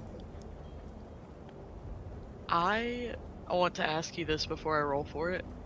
Can I roll for charm? Because I imagine her standing in front of the little oven and whispering little incantations to make the loaf rise. Yeah. I don't know if this is That's gonna so work, good. but I thought it was That's cool. so Cute. good. Which is a little wand in your hand, just being like this. Professor Westphal is like, what are you doing in front of there? 18. Starting from Rania and Amelia, just quickly describe what you have created and how you did it. Well, Amelia read the book and did everything. And then tell me what you created, or give me a description. I think, Quinn, you rolled for the third option. Is that it? Yes. Okay, we'll come back to you because you're making it with Rania, so you can add that flavor in, and then we'll wrap up Kitchen Witchcraft and go straight into the next class. Rania, start us off. Yeah, it's a recipe that her mom and dad make all the time. She thought it was so cute that they stand in the kitchen together and make ravioli. And so it's a recipe she's seen pretty much her whole life. And so she's got it memorized. And so when she's making the ravioli, she's thinking of her parents back home, but she's also thinking of a certain someone and like trying to fatten them up.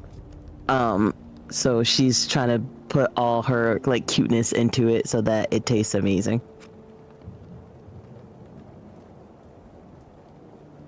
Quinn, add that in because you're helping with the ravioli.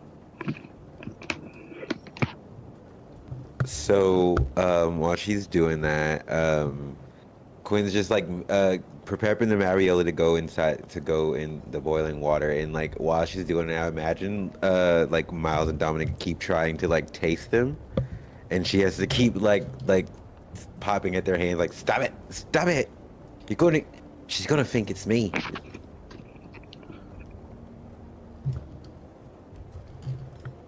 Cora, let's hear what you created. Cora has made little bite-sized, soft, sweet and savory pumpkin cookies with a delectable cream cheese frosting with with the tiniest little sprinkle of cinnamon on the top. And she got a 10 out of 10. I'm thinking they look pretty good coming out of the oven. Whether or not they taste good, it remains to be seen. She has been holding off for as long as she can. Now that things are out of the oven, and she's just basically staring with her face about 2 inches from the cookies, just staring at them, waiting for everybody to start trying things so that she can finally have some snacks. One of them start floating into the air and start slowly floating back, and you hear the thank you. And there's like Professor Westfall says, "These smell so good." As she cracks them, the icing is coming in between them. She's like, "The tax has been paid." She'd pipe up and say, "So, since the tax has been paid, how did they taste?" Oh, delicious.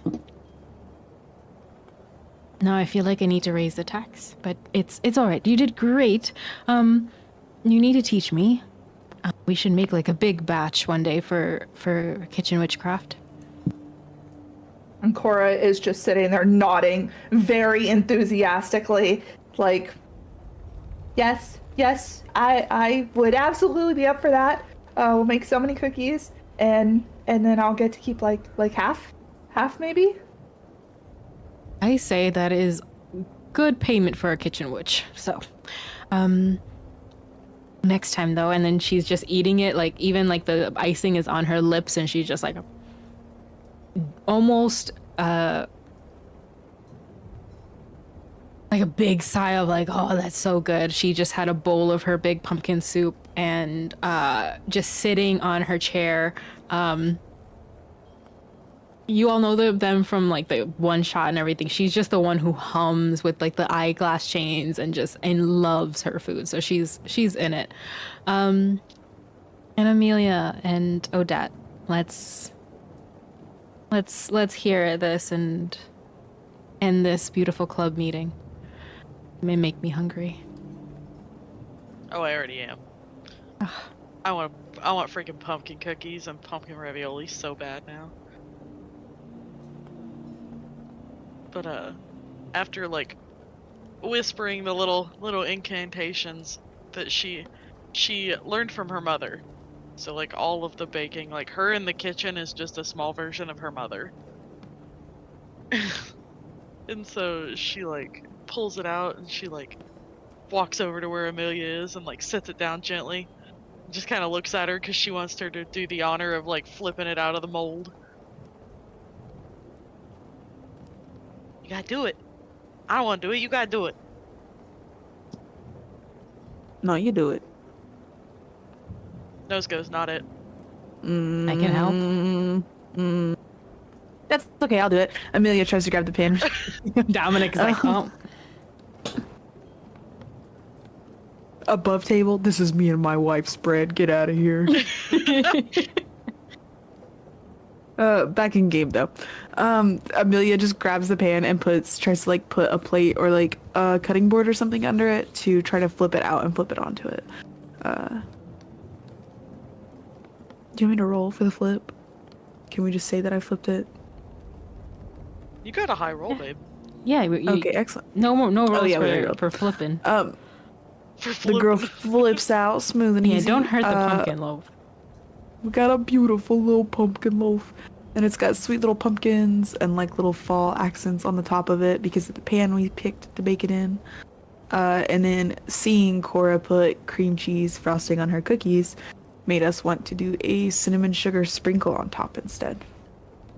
But the sugar is like the raw, bigger chunks of sugar, so you get that like sweet crunch with the really soft bread. Professor Westfall is just like smelling the cinnamon in the air and just, this is why I love teaching this. Okay. Wrap everything up and take what you need from here. We're going to close up in all the ovens. If you want to put any breads in, put them in now for the dough for next meeting. Okay. And that's where we will end our little club meeting. Okay, now that we're done with kitchen witchcraft, we go to a couple of days later when you have your magical maladies and treatment class. This class is in the same greenhouse too, but on the other side.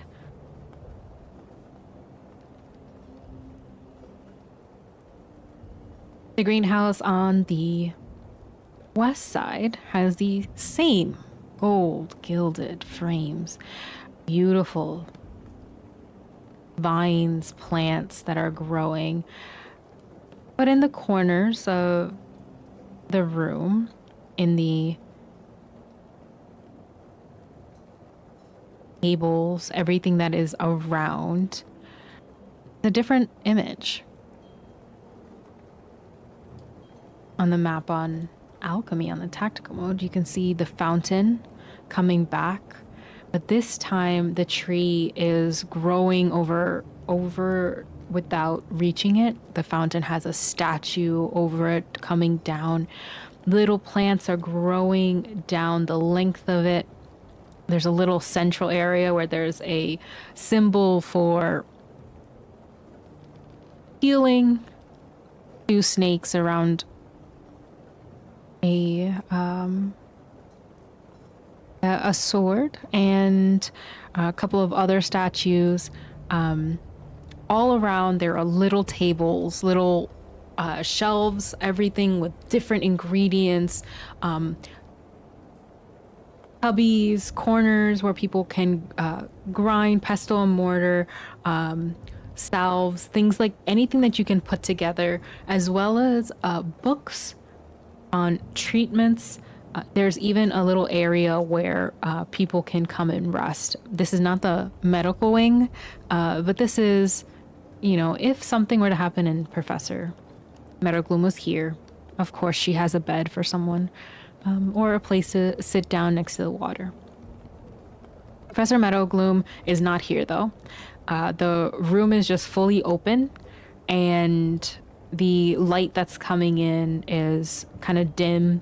It looks like she hasn't prepared the class yet, but Leo has come in, Ethan, Red Rover is flying with Dominic, and they're kind of looking in like, where is she?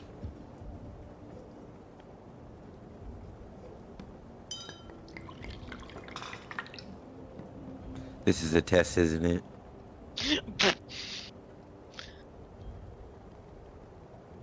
I don't know. With all the creepy stuff that's been happening around the school, I hope Nothing happened to her. Do we notice anything out of place? Or anything off? It just looks like it's like when you come into a classroom where the teacher hasn't come there yet, you know, like it looks like the lights are off, you know. Her desk, her chair is pushed away, and the like she just got up. And Xeraphyn, her porcupine, is not in here either. Actually, no, he is. He's inside, kind of laying on one of the tables.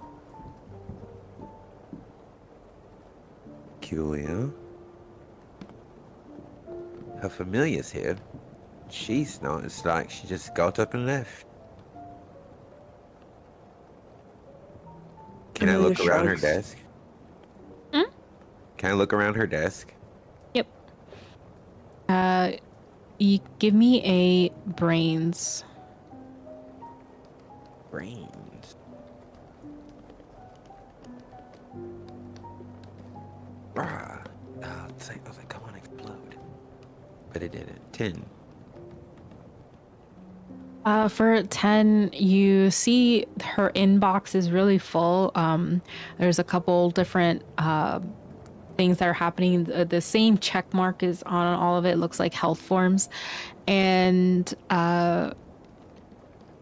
she was like in the middle of writing something, and you see the pen kind of drop down right there, like it's sitting right there.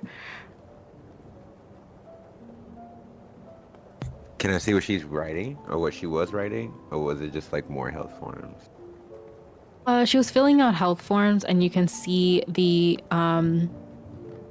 a little bit of her red hair that was like fallen in, and she was just from her notes where she says, patient presented with the same symptoms, unknown magical energy surrounding it, static energy through it.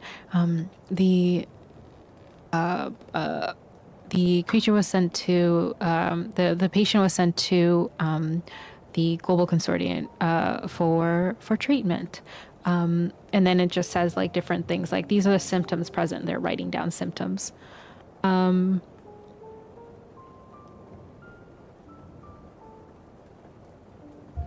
this is interesting. She didn't even finish her work. So what could have pulled her away? No. This being Amelia's class, though, she's like, I don't know, and she kind of shrugs, and she's like, I think she'll want a potion for when she comes back to feel better, though, just in case something's wrong. So Amelia just like starts pillaging through like different ingredients and different stuff, trying to find stuff for like an illness protection potion to make. Heck yeah. Well, I guess we're having class without the professor. And Quinn kind of just shrugs and walks over and starts taking her stuff out. Yeah, you Go ahead. as you take stuff out, Amelia, there is ginger, cinnamon, like a dried lemon, fresh lemon in the cold box. Underneath there are these little shelving that opens up with, it looks like charmed to keep things cold. And there are other like salve ingredients, nightshade bark, moss paste. Frost whistle is one of the plants that you could have seen in the greenhouse earlier, that there's like an essence of it, like ingredients. All of it does different things. You can roll to see if you know what they are. Anyone can. Oils, stuff like that. And everyone's kind of sitting around. Even Dominic's like, we still have class, right? I feel like they would have told us. Miles is eating a pumpkin cookie and just like clearly already had dinner, already, you know, happy, and still eating this cookie that like Cora made. Just like, do we not have class? Are we rolling get to do- brains, boss, to see if we notice anything? Yeah.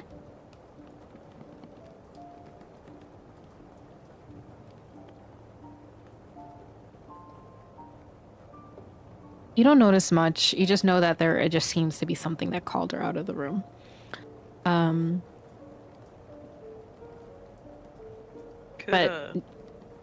Sorry.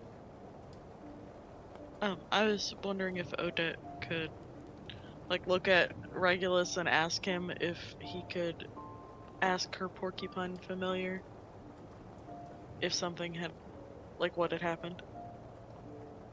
Yeah. She's gonna reach up and, like, scratch just right under his chin to try to kind of, like, bring him back down to earth. Because else just be in their own world. You brought me out in the rain. Yes, what is it you want? Don't coax me with your scratching. I know you want something. Regulus, I love you. Yes, that is my name. I'll get you close to the fire so we can dry up. But can you ask the professor's familiar what happened and where she is? The porcupine like unfurls its like quills, and hearing all the commotion comes out. Regulus like flies towards them, and you can see them just like bow really quietly, like as if they were also asking like a professor, someone esteemed, before the porcupine unravels, and you see the magic trickle from them as they like talk out loud, like Aravis did during your magical combat class. Just hello, Creech, little. Are you the witchling's familiar? Isolde will be right back. Oh, you have a funny voice. And Regulus, just, you can hear this Odette. Regulus is like, I do not have a funny voice. Zerafin kind of shakes its quills, turns, and starts stepping down the stools to y'all. She should be back soon by now. She was just called away. Be seated, everyone. Be seated. Does anyone want some help? And they kind of pull out a couple of quills and start handing it for people to use, as like porcupine quills can be used for like quick mixing or things like that. Right then you hear like a quick crash of the door, and you see the figure of Professor Meadowgloom come in, satchel all around her waist, green sash, a bow on her back that she puts down and hangs up, and in her arms you see these little like crying little creatures that are making little noises in her arms. She's like, oh yes, great, that's good. We have many hands make light work, which is wonderful. Zerafin, great, you already started with the mixing spoons. Go, wonderful. You back to your witch, please. And Regulus gets off her desk and flies off to your chair, Odette. In her arms she has a little swarm of small magical creatures, voles, critters, looks to be a rabbit, one little hedgehog. The vole is kind of coughing in her hands. She's like, okay.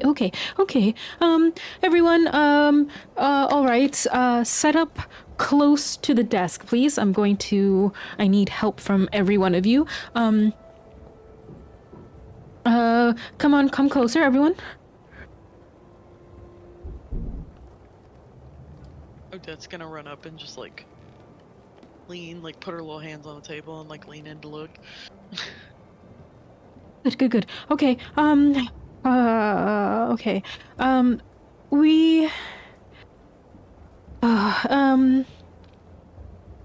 As you all come in close, the voles, all the creatures, they seem to be afflicted by like this strange darkness. They're kind of groaning a little bit. Their fur is bristling with like these shadowy tendrils touching at them. You see Zarafin jump up to the counter and scurry along the countertops, and they're nudging you to get into action. Their quills are pushed back, and her little voice just coming out to the shelves, help the professor. You should have some starting knowledge of healing salves, so get the ingredients that you need. Isolde, do you need me to do anything else? Are you all right? Do you have tendrils on you? And they start muttering to themselves as Zarafin closes off that communication, so she can talk to Isolde quietly through as her familiar. Yes, quickly, students. I don't know what, but these creatures have been touched by something. Maybe something we haven't seen in ages, but they need immediate treatment. There are symptoms, and get something off the walls. We will have to start with symptoms first, and then figure out later if we can. We just want to make sure they're okay. It might take a little experimentation to find out which one is the right one to cleanse them of it, but at least we can alleviate what they have. So quickly, and all the other students are like running to the shelves and starting pulling certain things off.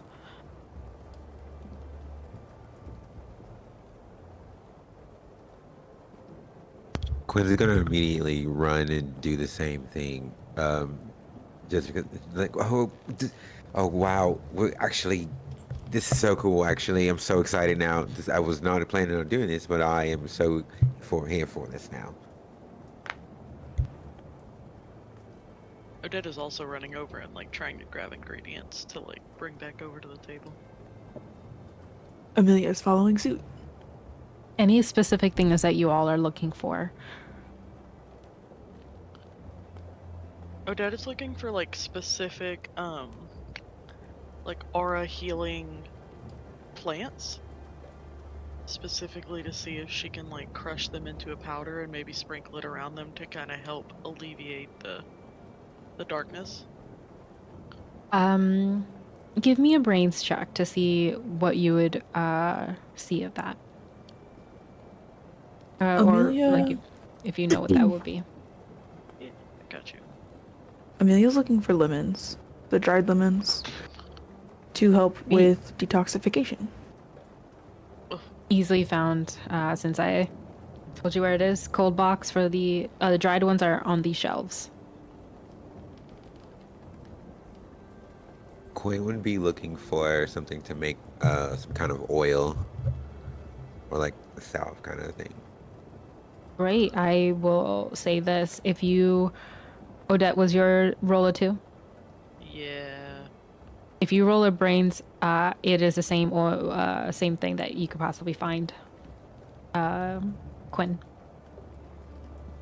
Ronnie is gonna look for ginseng because she knows it has healing properties. Oh my goodness. You guys both Okay, have we're really 6 and 2 points.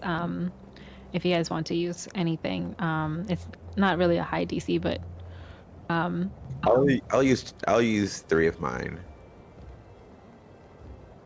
I'm gonna save mine because I want to eventually level up. Like level up one of the things with it. The extracts on the walls, they are special extracts. One of them is called firm leaf oil. You remember this, Quinn, first because it is extracted from a rare plant. I don't know. No. Shawnee. Sorry. I thought that was me. You're good. I was No, like, I'm sorry. You asked me a question.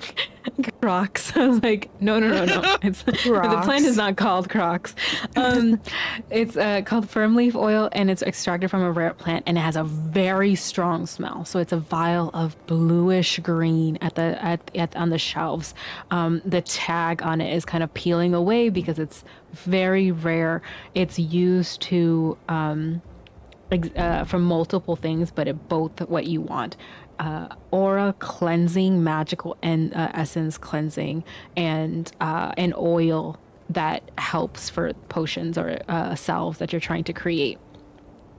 Ginseng, easily done. All of the ones that, any of the ingredients that don't have magical properties or not magical plants or things like that, they are also part of potions. What they do though is they add their certain properties to it, right? So if you want lemon with firm leaf oil, you're having something that renews magical essence with the burst and energy of like lemon and what lemon provides. So ginseng is that energy that you want, easily found on these shelves.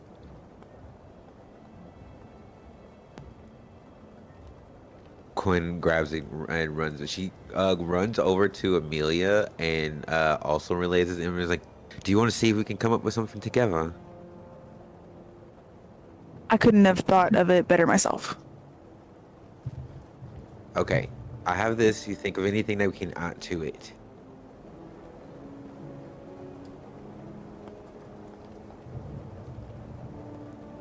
I'm sorry, my dogs were going crazy. One more time. It's okay. Quinn's like, all right, so I'll get started. You just find anything that we can add to it to make it stronger. On it. And she does like a little salute. She says, aye, aye, Capitan. And then she takes off running back to the ingredients. I don't know what I'm grabbing yet. We can go to the next person while I think about it if you want.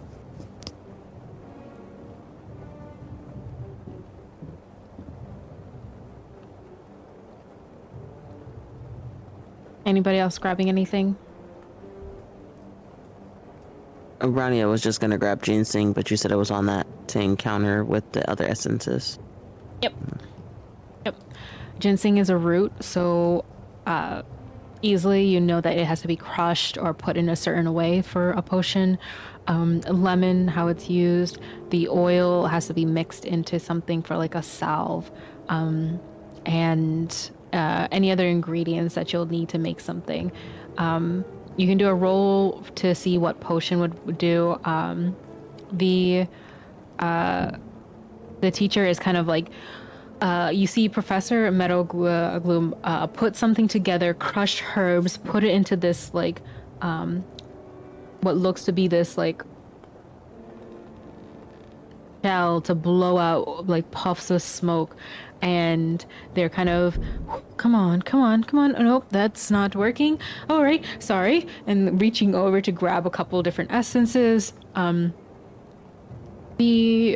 couple of them have like the tendrils that are like, looks like very magical, like energy from each of the creatures. Great. We've tried that. We've tried this. What else could it be? And going around, there are mortal and pestles, like there are things around in the room. There are little knives to cut the root that if you need anything, because it's like fully set up for these kind of lessons anyway, or not lessons, but if you had a lesson, it would be.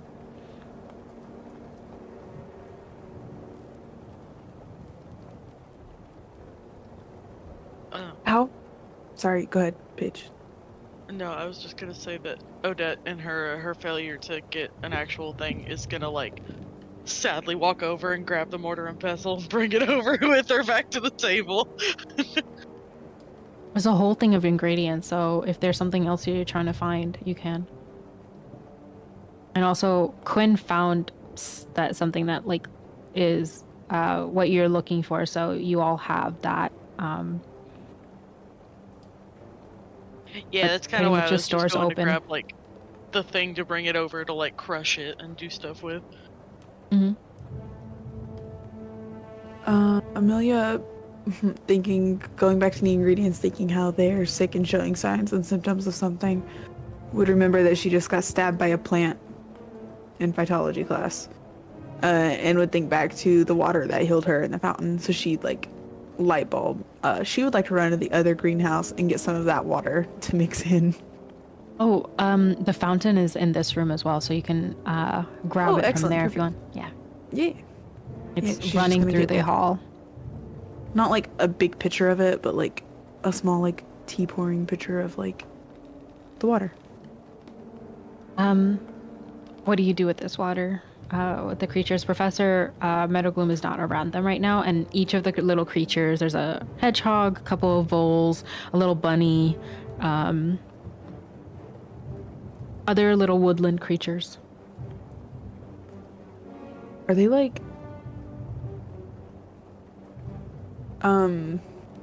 able to like drink water, or are they pretty like I would probably try to give some of them a little bit of water and then give the rest of it to Quinn for what we're making.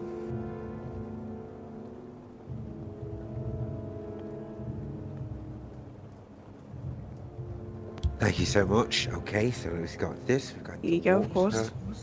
We've got the fountain water. We've got the salve. Okay.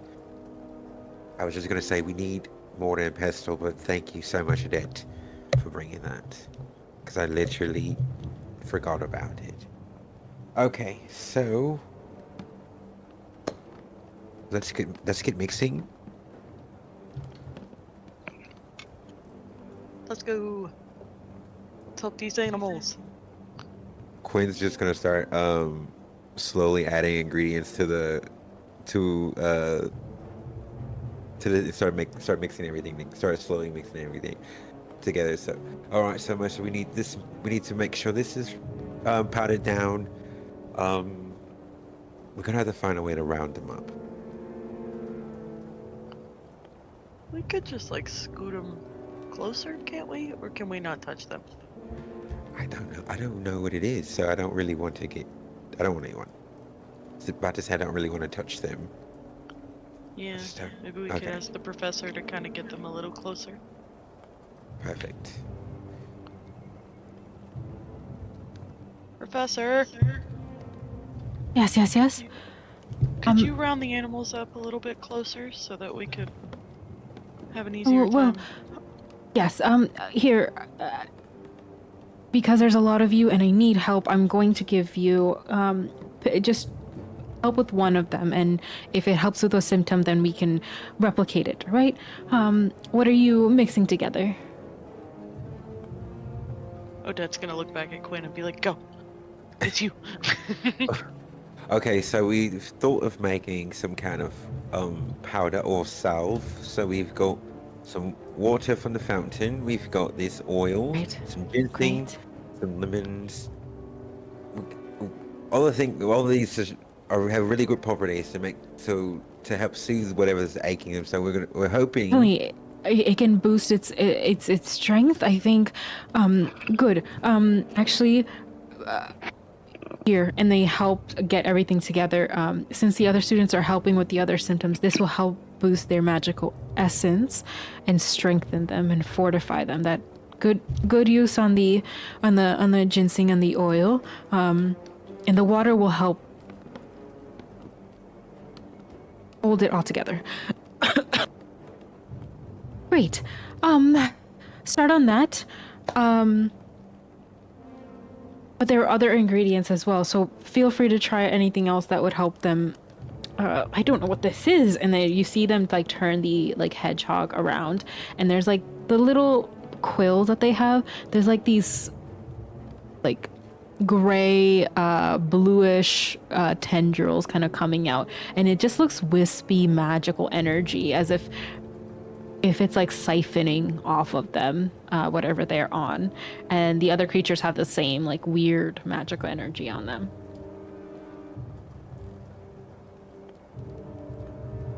What was that? What did we learn about dispelling magical energies? Didn't we learn something about that? I know it usually works on objects, but maybe we can find a way to make it work for this? Wouldn't that be a little bit dangerous, though? Well, I mean, we've only ever tested it on inanimate objects. That's true.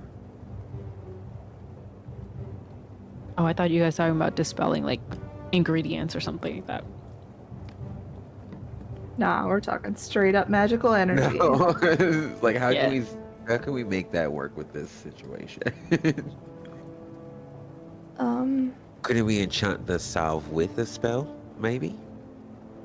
That's not a bad idea. We could try that, but I don't know Only one way to find out, right? Let's split the batch and see if we can do it. Let's do it. So Quinn after they get everything together, Quinn starts portioning it out for everybody.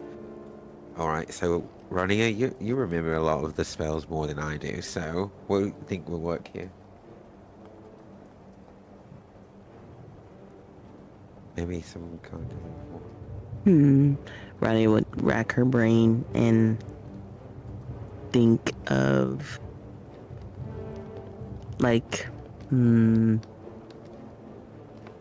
she was like, well, positive energy does also help with healing, so I'm wondering if we could try and channel positive energy like electricity into this. See if maybe that will work. All right. First batch, we can try that. We can use mine. I would say for channeling for this, it could be charm or grit. Heard. Delete this.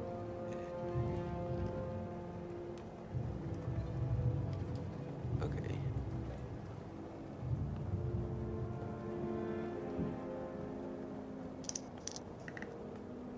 A 5. The magic starts going through, and it looks like it's rippling through it. Tendrils of different beautiful yellowish magic surrounding it with positive energy.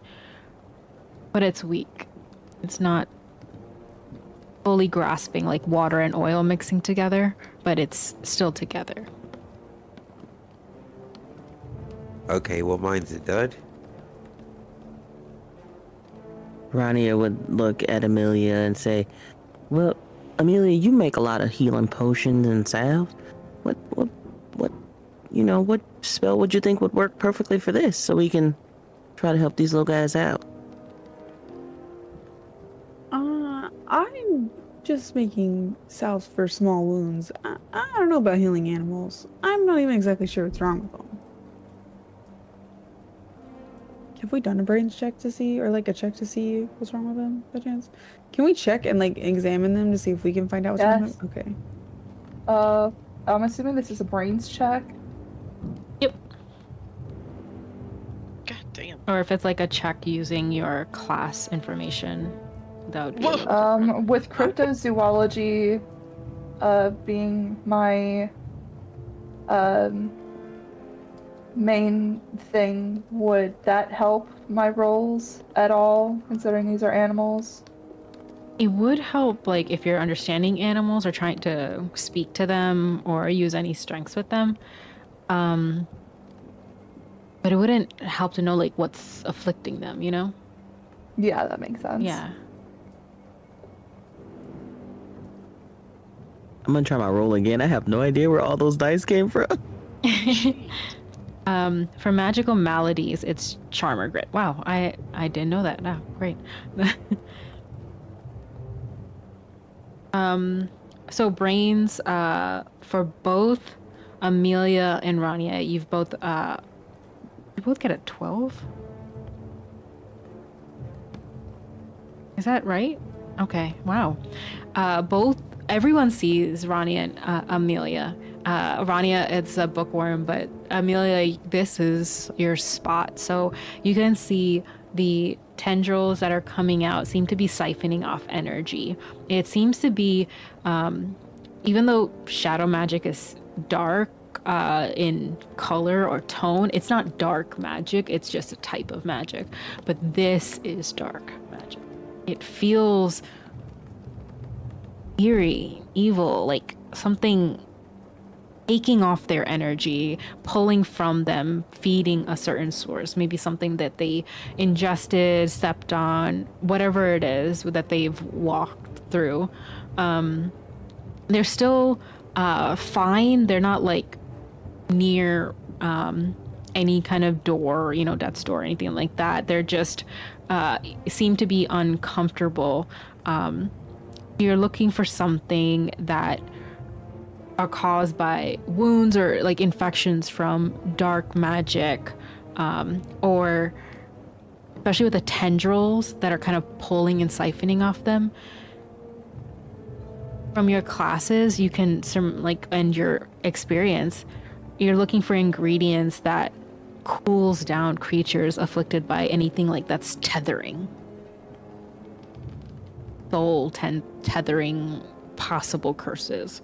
Those are possibilities that open up to you. You don't know what it is, but these are the symptoms that are showing to you.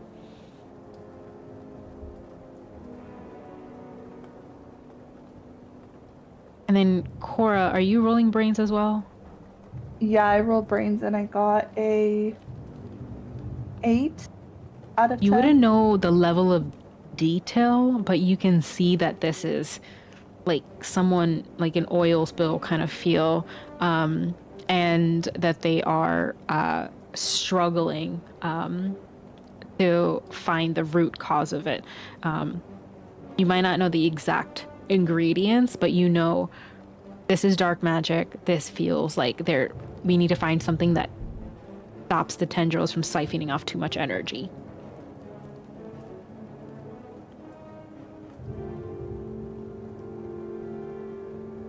Sounds like we need some light magic to counteract this darkness that's siphoning these little guys' little energy.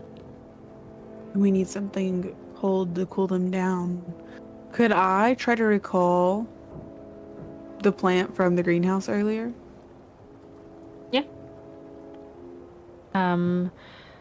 There are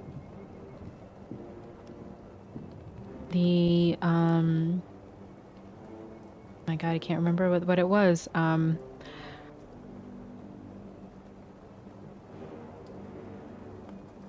can say this. If you roll either charm or grit for like magical maladies, there could be an ingredient here that does this.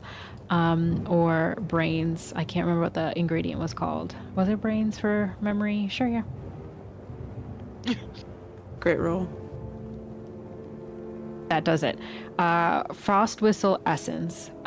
You see it, you lift your head up, and you're thinking about that plant back in that room that does also have cooling properties, and has to be picked on a full moon for its, potency. But frost whistle essence, kind of, you see that glimmer of the potion bottle. If you've seen like Shrek, where there's bottles and bottles of potions, you see frost whistle essence, and it's the bottle itself is crystal, like with frost all on the side. It's a critical ingredient, and you add it to like potions and salves at the end because it can ruin everything if you like mess it up. And there are dried leaves inside of it.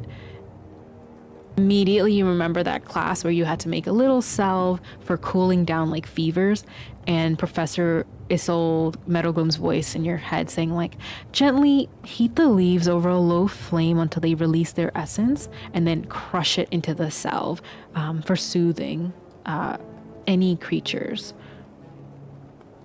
who are afflicted by soul tethers or something like that.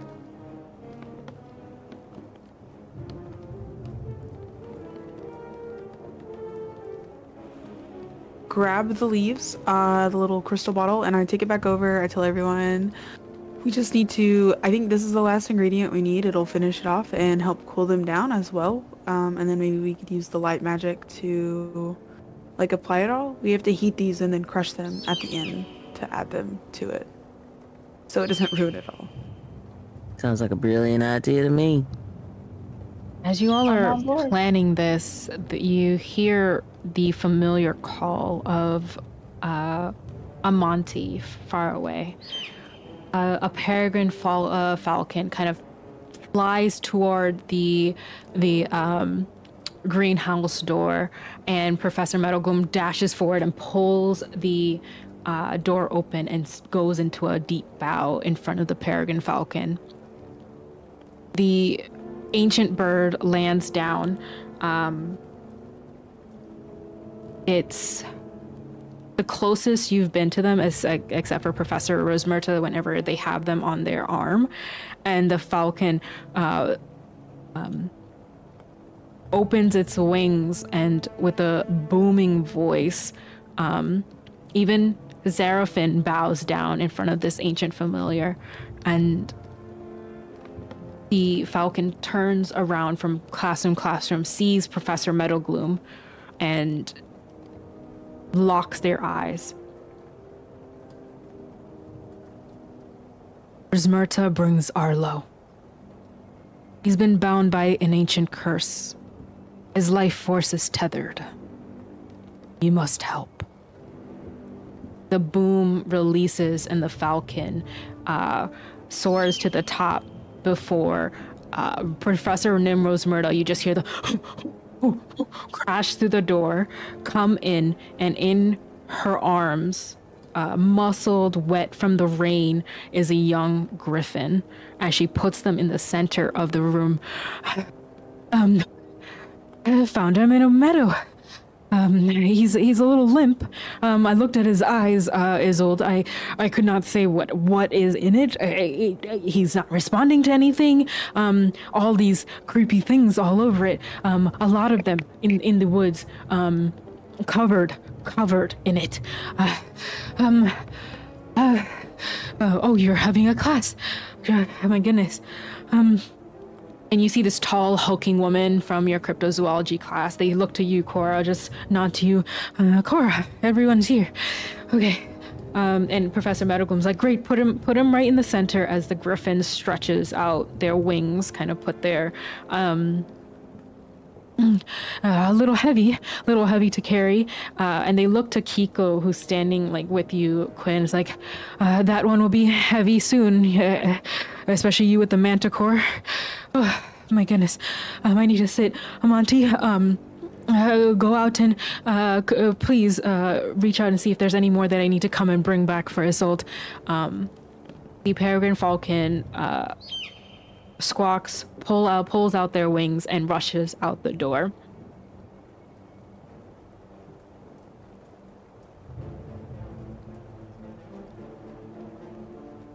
Odetta's shocked Pikachu face.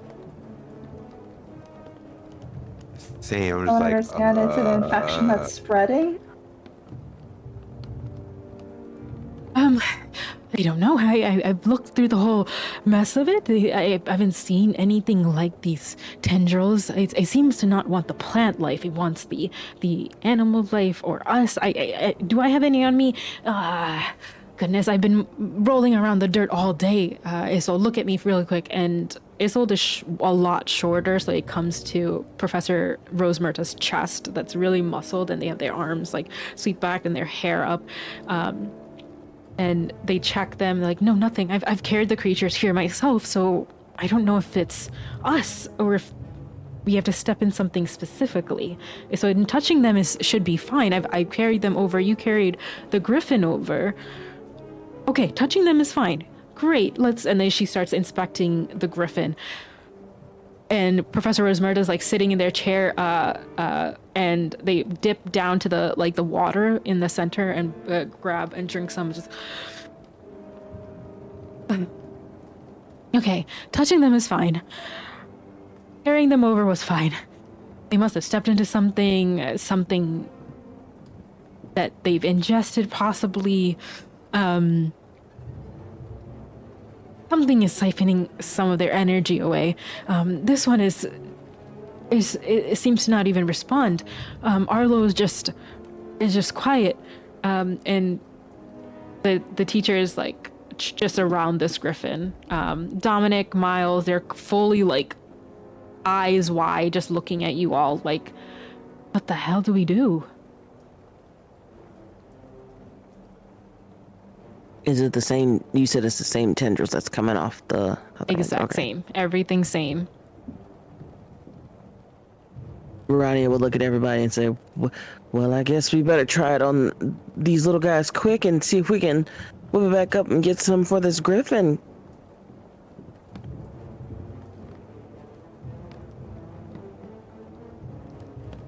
Of course, right. the teachers also need to figure out where the heck this is coming from, because if it's attacking familiars, that could be bad. No familiars, just creatures from the forest, though. I won't say that.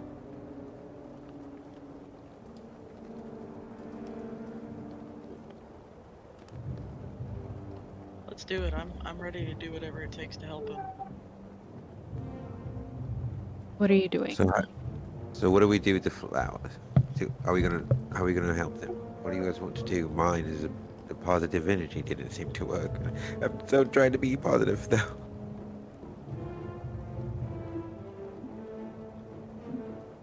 Maybe if we put our stuff together and try to cast it at the same time, it would be enough energy to work.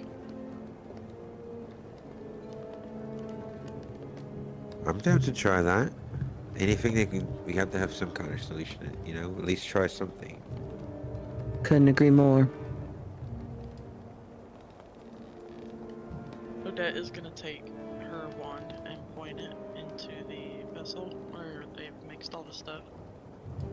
I'm sorry, you're really quiet. I didn't hear. Can you hear me now? Is that better? I have you at 161. One more time. Can you hear me? Is that Yeah. better? Yeah. Okay.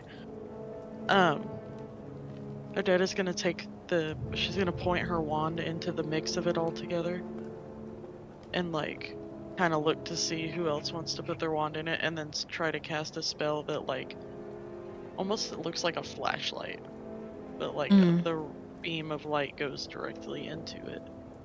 Quinn would join and put her wand there too. Amelia as well. Are you using that Yeah. ingredient as well, Amelia? Yeah, I would try to get it ready before we put our wands in to do the incantation. Give me a flight, because it requires very steady hands and focus, and it's a very critical ingredient, so it could freeze over very quickly. So give me a flight to do it. Yeah.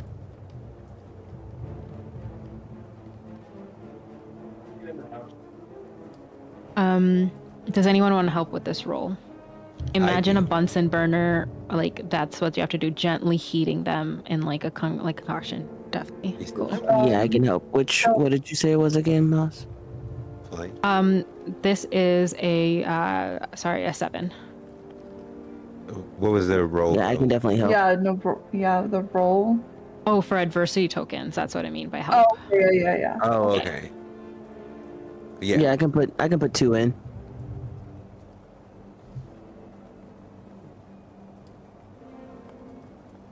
Okay. I know I missed one adversity token for Nay before, so I apologize for that. Yep, you heat it, and right when you heat it, you see the like a bay leaf kind of crystallize over, and the fragments of it come around into a swirling potion. All of you have your wands right there. For all of you, I will need a group roll of armor grit because you're doing like magical maladies. Except for Amelia. So it's a grit roll, you said? Yeah, charmer grit. Yeah. Charmer grit, okay. Oh gosh. Alright. Well.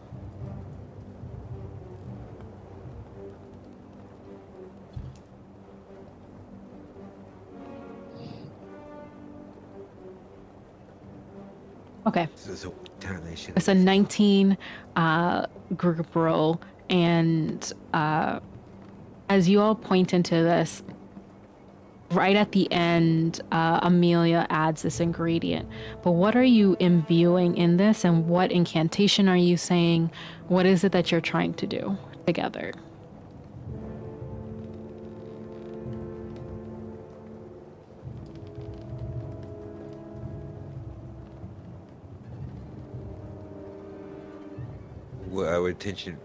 What's our intentions? That's the only way we're going to make it work properly. We have to think of what we want it to do exactly. we definitely want it to heal, and we definitely want to get the light. Like, we want to banish the darkness. Purify. Purify is Purify. definitely a good word for this. Yes.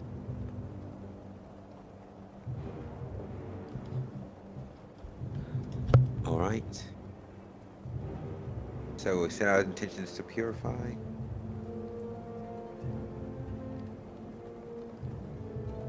Purify being the word, imbued with ginseng, lemon, frost whistle essence that cools down creatures afflicted by soul withering, like tethering curses. So they're fortified enough to get that release and cool down. And then add in the firm leaf oil that fortifies the magical essence of them as well.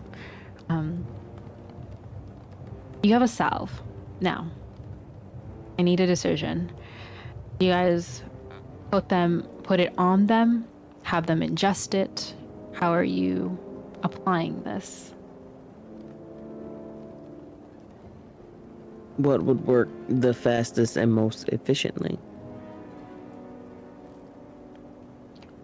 It's a Probably like salve. ointment. Oh. Yeah.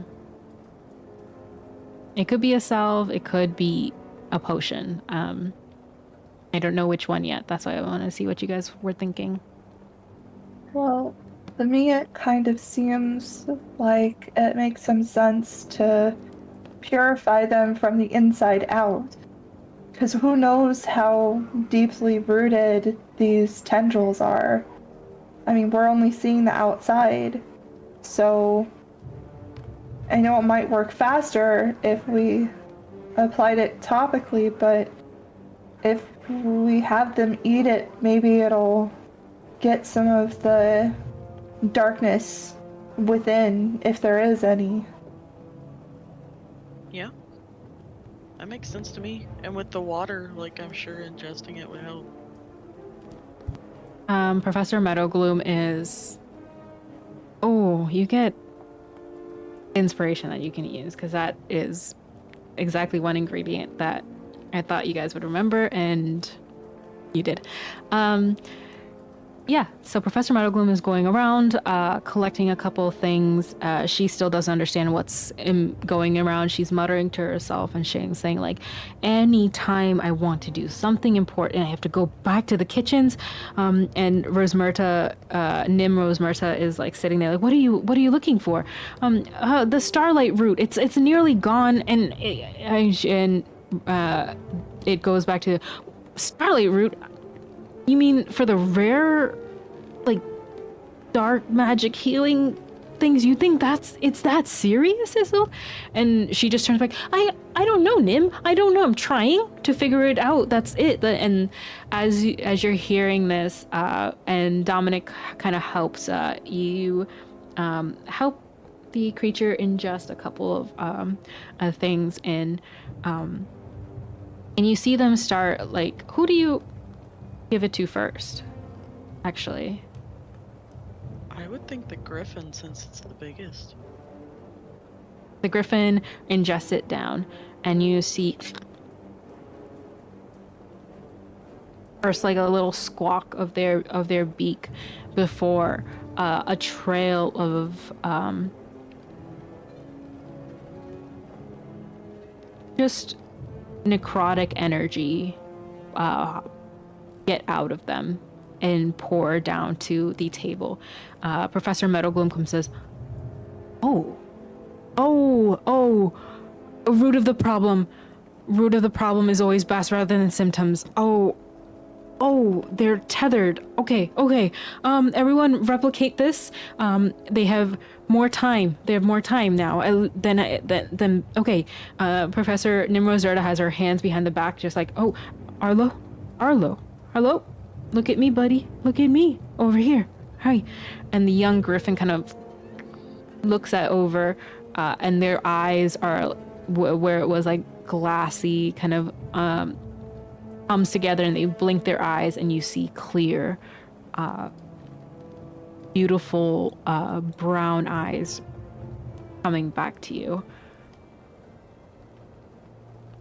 before they walk into their arm, like throw up something.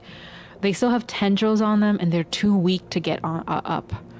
But Professor 𝙀🐀🐂🌤 just lets out a sigh of relief and just like, you've given them time, which is exactly what we need. Time. Then I can find more of the rarer things and put something together. I can go to the kitchens and get more of that root.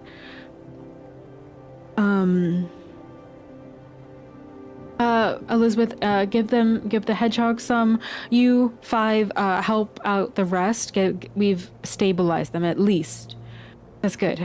That's good. Okay. Professor Rose Murdoch like puts a arm or like a hand on her shoulder and kind of, you almost freaked out there, didn't you? And she just says, not now, Nim, move. Before they move aside and start just pulling certain things from the shelves. Professor Nimrose Murdoch clutches Arlo in their hands and just starts petting them, like just talking to them softly.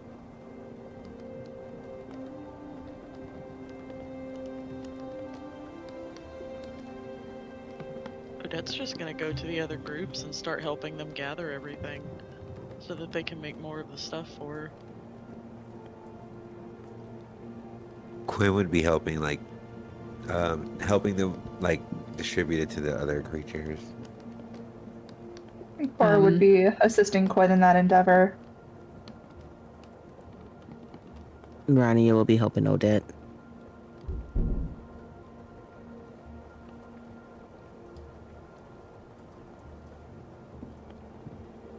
The other familiars that are with you, they squawk. The Regulus was hooting.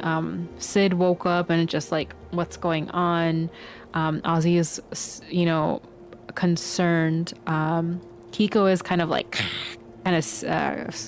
screeching at the little tendrils that are kind of coming out, afraid that you're getting close to them. Red Rover was flying around for a little bit before they calmed down. Marcos, the big hawk, was outside with Amouti, and the rest of class, Professor 𝙀🐀🐂🌤🌤 helps everyone get stabilized and invites the other students to build like a rare, really strong potion that requires brewing time and air for these creatures. So if any of you want to stay after class for a little bit, you are free to do so.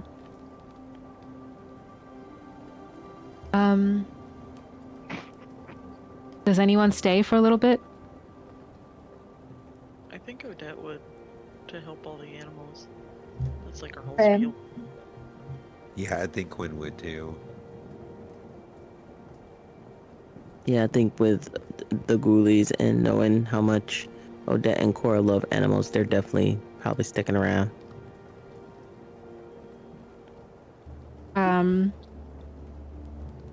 As you all stick around, the camera, like the view of it, pulls away from the greenhouse. You take care of the animals. The extra hour helps. They are in need of just some tender, loving care. The rain crashes down. The fog is heavy and thick. Someone stands in the rafters waiting for food, waiting for answers as they stare at the greenhouse. Footprints still muddy. Zayden looks out, watching you all from the distance. That night, as you all go to bed and go to sleep, the rain pouring outside, Amelia, as you fall asleep as you have done, with the Emberstone shard underneath, safely guarded, You've been having a couple of dreams come up, imbued with magical energy. At night, you see the ember glowing like the center of a thistle hearth plant with thorns all around it. You see the sisters walking around it, holding it and treasuring it. You see a fiery bird watching you, waiting, before a hand reaches in, grasps at the shard, wakes you up in the middle of the night as the rain is crashing in.